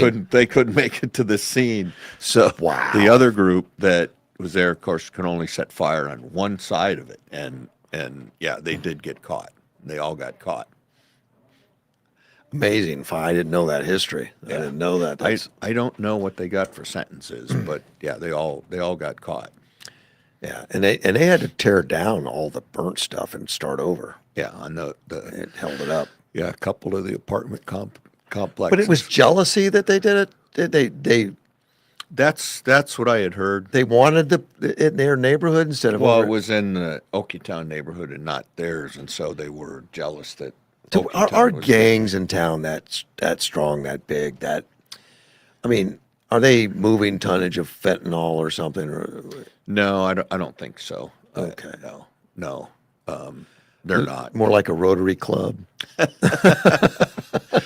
I don't know any Rotaries that move fentanyl. Do you? No. We did have one of the groups that was associated with Hell's Angels. Yeah. Came in and they were trying, but they kind of got pushed out. So I they met were those trying. guys, yeah. They rented that old Avis lot actually up by my old house there off of. Oh, it's kind of by the fairgrounds was Avis location or something where Yeah. they stored the cars, or I don't know if it's Avis, whatever, but On yeah, Pacific Avenue. yeah, they closed it, and yeah, so they took that over, and it wasn't the Hell's Angels, but it was one of the offshoots of it. Okay. Yeah, and they were moving drugs and all kinds of stuff. Not good. Yeah, But I'm sure the sheriff was all over that too. yeah. Sheriff, They police knew- department. Yeah. They knew about that. But I bring up the progressives and we got sidetracked, but that's okay. I learn something every time. Yeah. That they're not hiding it. They're open about what they're doing. I don't think it's going to play well for them. I don't. But California Democrat Representative Ro Khanna is one of them. And he's put out his own personal manifesto on why I support a billionaire wealth tax. I mean, I'm not unhappy that them doing that because I think transparency is good and we should know where these guys stand. But this article, it's an opinion piece as much as anything. It ties it together like, Trotsky would be very, very, Russian revolutionary would be very, very in line with him, would support him. Because that's how it always starts out. We're going after, don't worry, we're not going after you, we're going after the billionaires. Yeah, and then it ratchets down. But remember that Ro Khanna is worth $340 million. So he wants to go after the billionaires, not like me. the 100 million category. But when he writes this manifesto, he did go after the people worth 100 million by the end of it, and then he was going after the 50 with 50 million. Mm-hmm. And because there's just not enough money, there's not enough billionaires. Right. If you take 5% of all the billionaires, it's a good chunk of cash. But you're only going to get to do it once or twice because then it'll all be gone. They're going to reinvest it in other places. It's going to be out of country. It's going to be. Well, literally, you can take all the money that the billionaires have. It will help you a year. And then it's gone. A year. It's gone in a year. But that's what happened in Venezuela. Yeah, exactly. They took everything and they lived high on the hog for a year. Mm-hmm. And then little by little, they couldn't maintain creation of wealth. Yeah, and what happens when they do that? Then people get demotivated and they don't work hard, and so you don't have people upwardly mobile anymore. So people just quit. It's like, well, why should I work if I'm going to get it for free? This article points out that they did the same thing in 1908 in the United States. It was just a tax on the rich. And they planned, it says for annual incomes equivalent to $15 million today, back in 1908, Democrat William Jennings Bryan called for taxing swollen fortunes, they called it. Is that what led to the Depression? Did they I actually don't know. do it? Or? I don't know if they did it. I don't think they did. He said men of large income, so at the and he explained, wealth may bear its proportionate share of the burden of the government. Much what we're hearing today in different terms. Mm-hmm. Pay your fair share. Right. And we just call them rich. We don't call them swollen fortunes. And then it was to bait the middle class into the trap. Today, the income tax, this was on income tax, it hits 2/3 of Americans, starting at 15,000, not 15 million. And so much for swollen fortunes, it says. And the tax at a rate of 1 to 7% on millionaires back then was what it was, 1 to 7%. And now we hit the middle class at 35%. Yeah. Yeah. And that's the start. And they're saying, look, it's no different than this. Everyone in California, I think, is that up for vote or something to do this one-time tax? I think it is. I think it's a referendum. So. Yes, I think it is. Of course, I think it's going to pass because everybody that's not a billionaire is probably 98%, 99%. Mm-hmm. So the 99% is going to vote on what we do to the 1%. Yeah. I'm going to take their money. Well, yeah. All that's going to happen is they're going to leave the state. Well, yes. I mean, they won't make the mistake of leaving the money available again. Right. Or using the wealth available. Yeah, There's ways to put that in LLCs and protected funds and all kinds of stuff. Exactly. It'll be offshore. It'll be whatever. Arizona, Texas, Tennessee. And they don't do it illegal. It's all legal. You can move money. Yeah. Legally. Yep. And it'll be all over the place. Yeah. And I don't think they're getting it yet. Yeah. I think they see it happening in New York. Mm-hmm. Even where the governor of New York, Hochul, comes out and says, you billionaires in Florida, please come back and bring a friend. And a couple of years ago, she would say, good riddance, we don't need you. Yeah. And now there's like, please come back. Because, look, she's finding herself out of money. Not only that, she's had to bail out Mandani already. Yeah. And she can't do that because the state's in no better shape than New York City. Right. Yeah. They're both dying. But I think this article is right on in pointing out what the progressives are trying to do, and it's been done before. And the progressives, it says the progressives can't grasp this as far as what wealth is, what billionaires are, and who they are, because their understanding of billionaires seems to be informed by a cartoon duck that swims around in a vault of gold. Yeah. I think that's a There good you go. description. Yeah. Pretty good. But it's not. It says in reality, billionaires keep nearly all their wealth invested. Businesses, Walmart, Chick-fil-A, Tesla. So when you want to say, I want to take 5% of your wealth, they don't have it sitting in a vault. Right. They're going to have to sell the farm. Yeah. A lot of it's tied up in assets, or people are going to lose their jobs because they're going to have to Yeah. divest of something. When Elon Musk wanted to buy Twitter, he didn't have the cash. I mean, he's the richest man in the world and all that kind of stuff. He didn't have the cash. He had to get 15 investors Yeah. to do that. And he ended up buying it with the help of 15 investors who all invested. Yeah. They don't have this money sitting around. This article's exactly right. It's not sitting there in a checking account. Yeah. Although maybe it should be something that they can't see now. So this guy says, the Arthur says that the progressives are going to play a bait switch. The billionaires are the cheese in the mousetrap. Go ahead and go for it. And then next time they're going to have to, of course, up the ante. It's going to have to be more people. Yeah. Is she harassing you? Oh, she's just texting me about the plans. Okay. Right. She was I was hoping I didn't get something wrong. She was good to let me come on the show on her birthday because I wasn't going to come. But It was nice, yeah. but that way she gets to, maybe she needed some me time. Maybe get you to go. Like, please go today. Yeah. Yeah. We haven't had any of that. We've been married a while now. We don't have any of that. Yeah, you have been busy. Yeah. You guys both are busy. Yeah.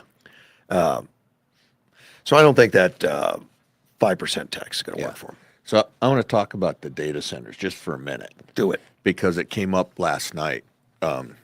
Misinformation or real information? Well, it was someone who is totally misinformed. So I've been watching data centers because I'm watching them pretty close. Okay. And so one area where the data centers went in, they were able to do away with property taxes because of the tax revenue from the data center. Do you know where?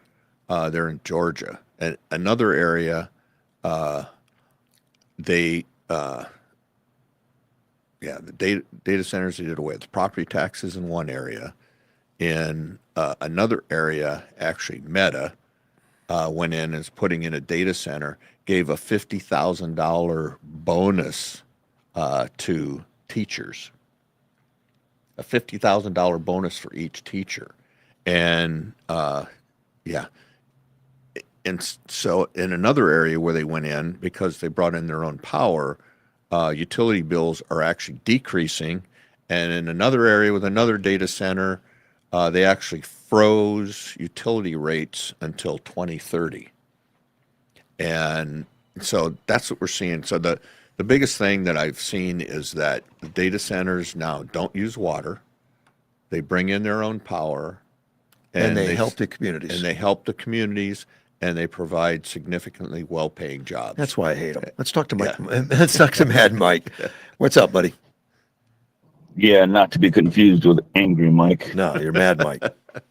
I hope Gilbert is listening so he will hang on my every word and realize I am not attacking him, questioning him, going against whatever he called in for earlier. All right. A quick question for you. Yeah. You mentioned AI recently. Do you use Grok, I do. I believe? I have. And is that the one that Elon Musk? Yes. Yes. Um, I actually have it in my Tesla. Yeah, I have AI Cool. in my Tesla. Yeah. I tried to create a meme this morning using Chat GPT. I'll send you a text of it. Uh-huh. But Chat GPT said it goes against their standards and it might be offensive to some. Imagine that.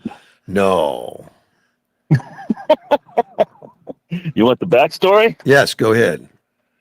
One of the groups I belong to is called Adult Memes, and someone did It's got to be an AI picture, but it's a dragon or snake with a dragon head wrapped around a tree, and big old rainbow colors all striped across its chest. And down below, attacking it or getting ready to attack it with a sword, is a Nazi stormtrooper. Okay. And the comments I put down, I got the popcorn out. I'm going to sit here and watch the comments because obviously,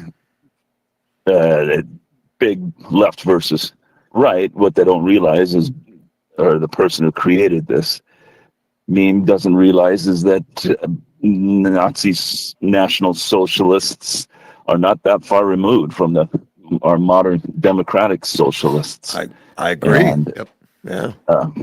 It's not really one fighting the other. They're Nazis versus the woke pride people, and they're both two different heads of the same evil snake.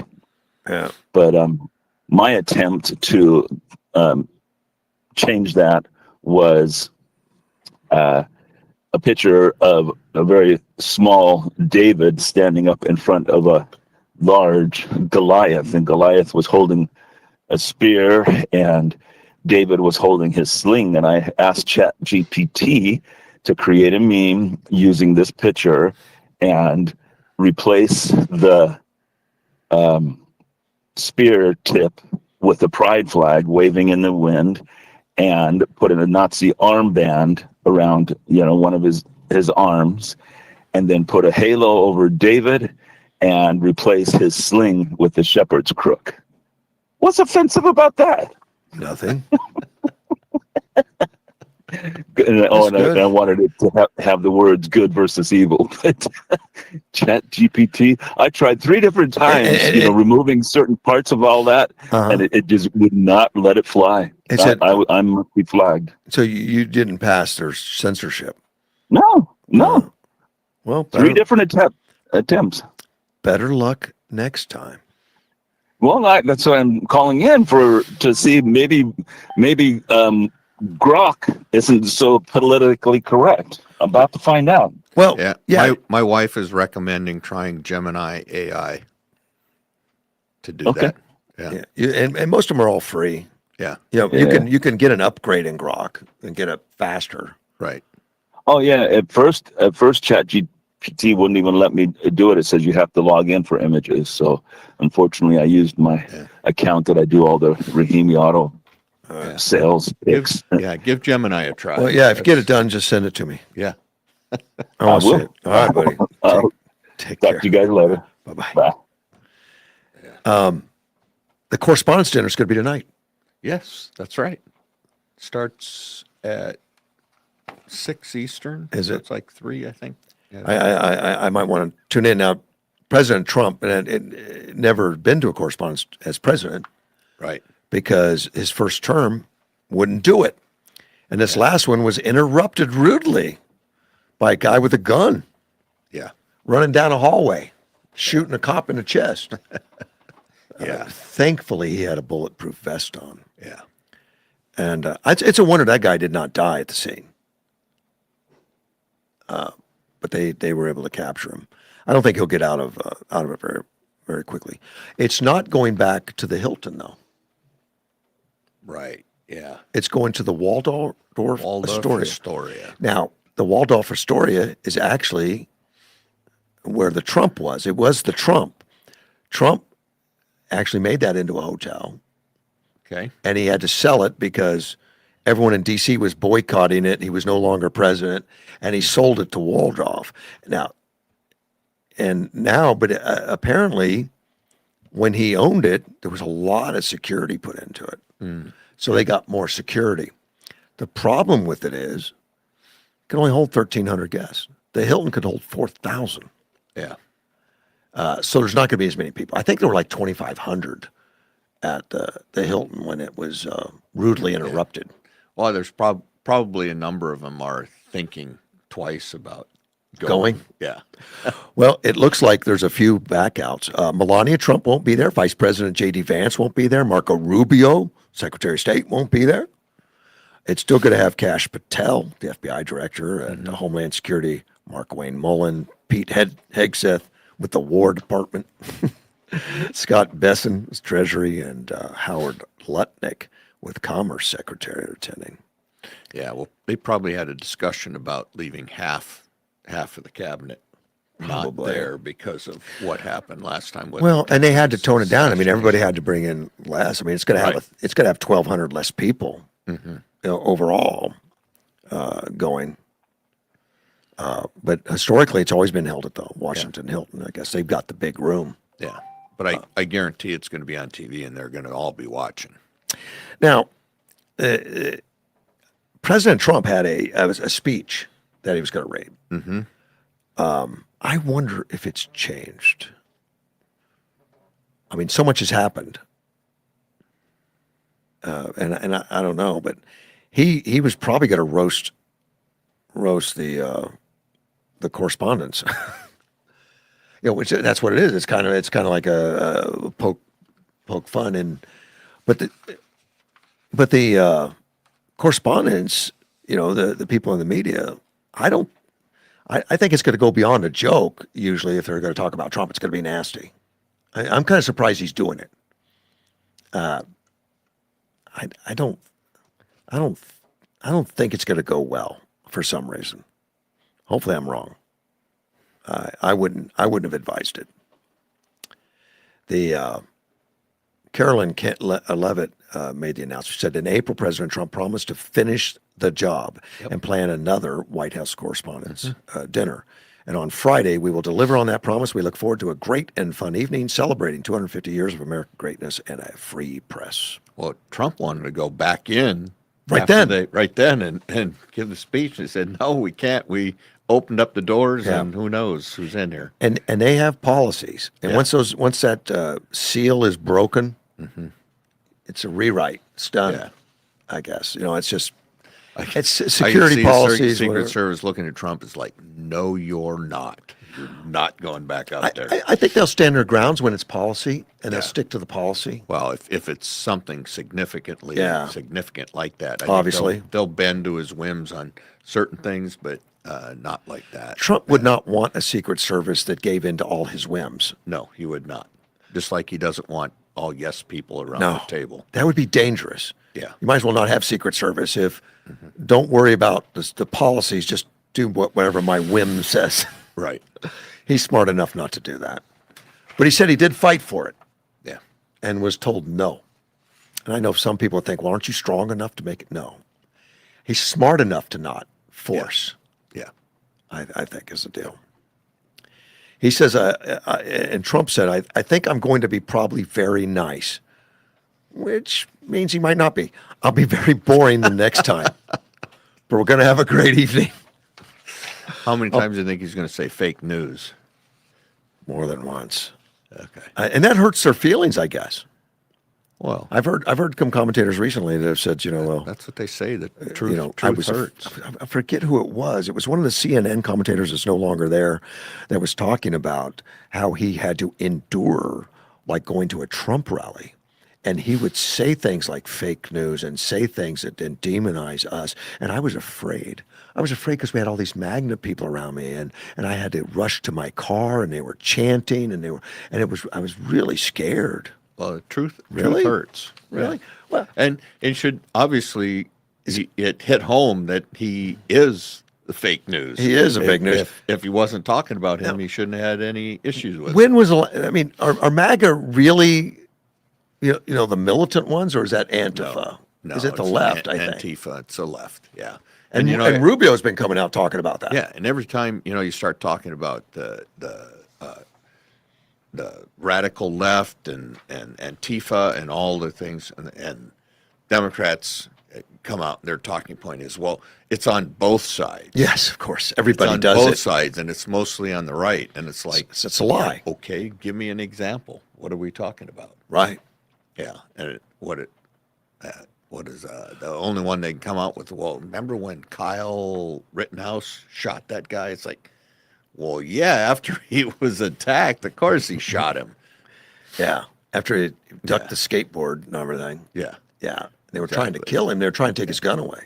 Yeah, exactly. Yeah, and another guy had a gun too. Yep. It was, yeah, but they went after him, and Kyle Rittenhouse still walking around, still doing well, Yeah. and all that kind of stuff. And with a lot more money. Has he done well? I think I'm he glad. won some of his suits because of the TV stations because They lied about him. Yeah, they did. They lied about what happened. Yes. Right. Yep. And so did that. I forget which sports team it was that they were attacked. Chanting. There was an Indian guy chanting with a drum and all that, and they accused Oh yes, in D.C. in Yes. D.C. Yeah.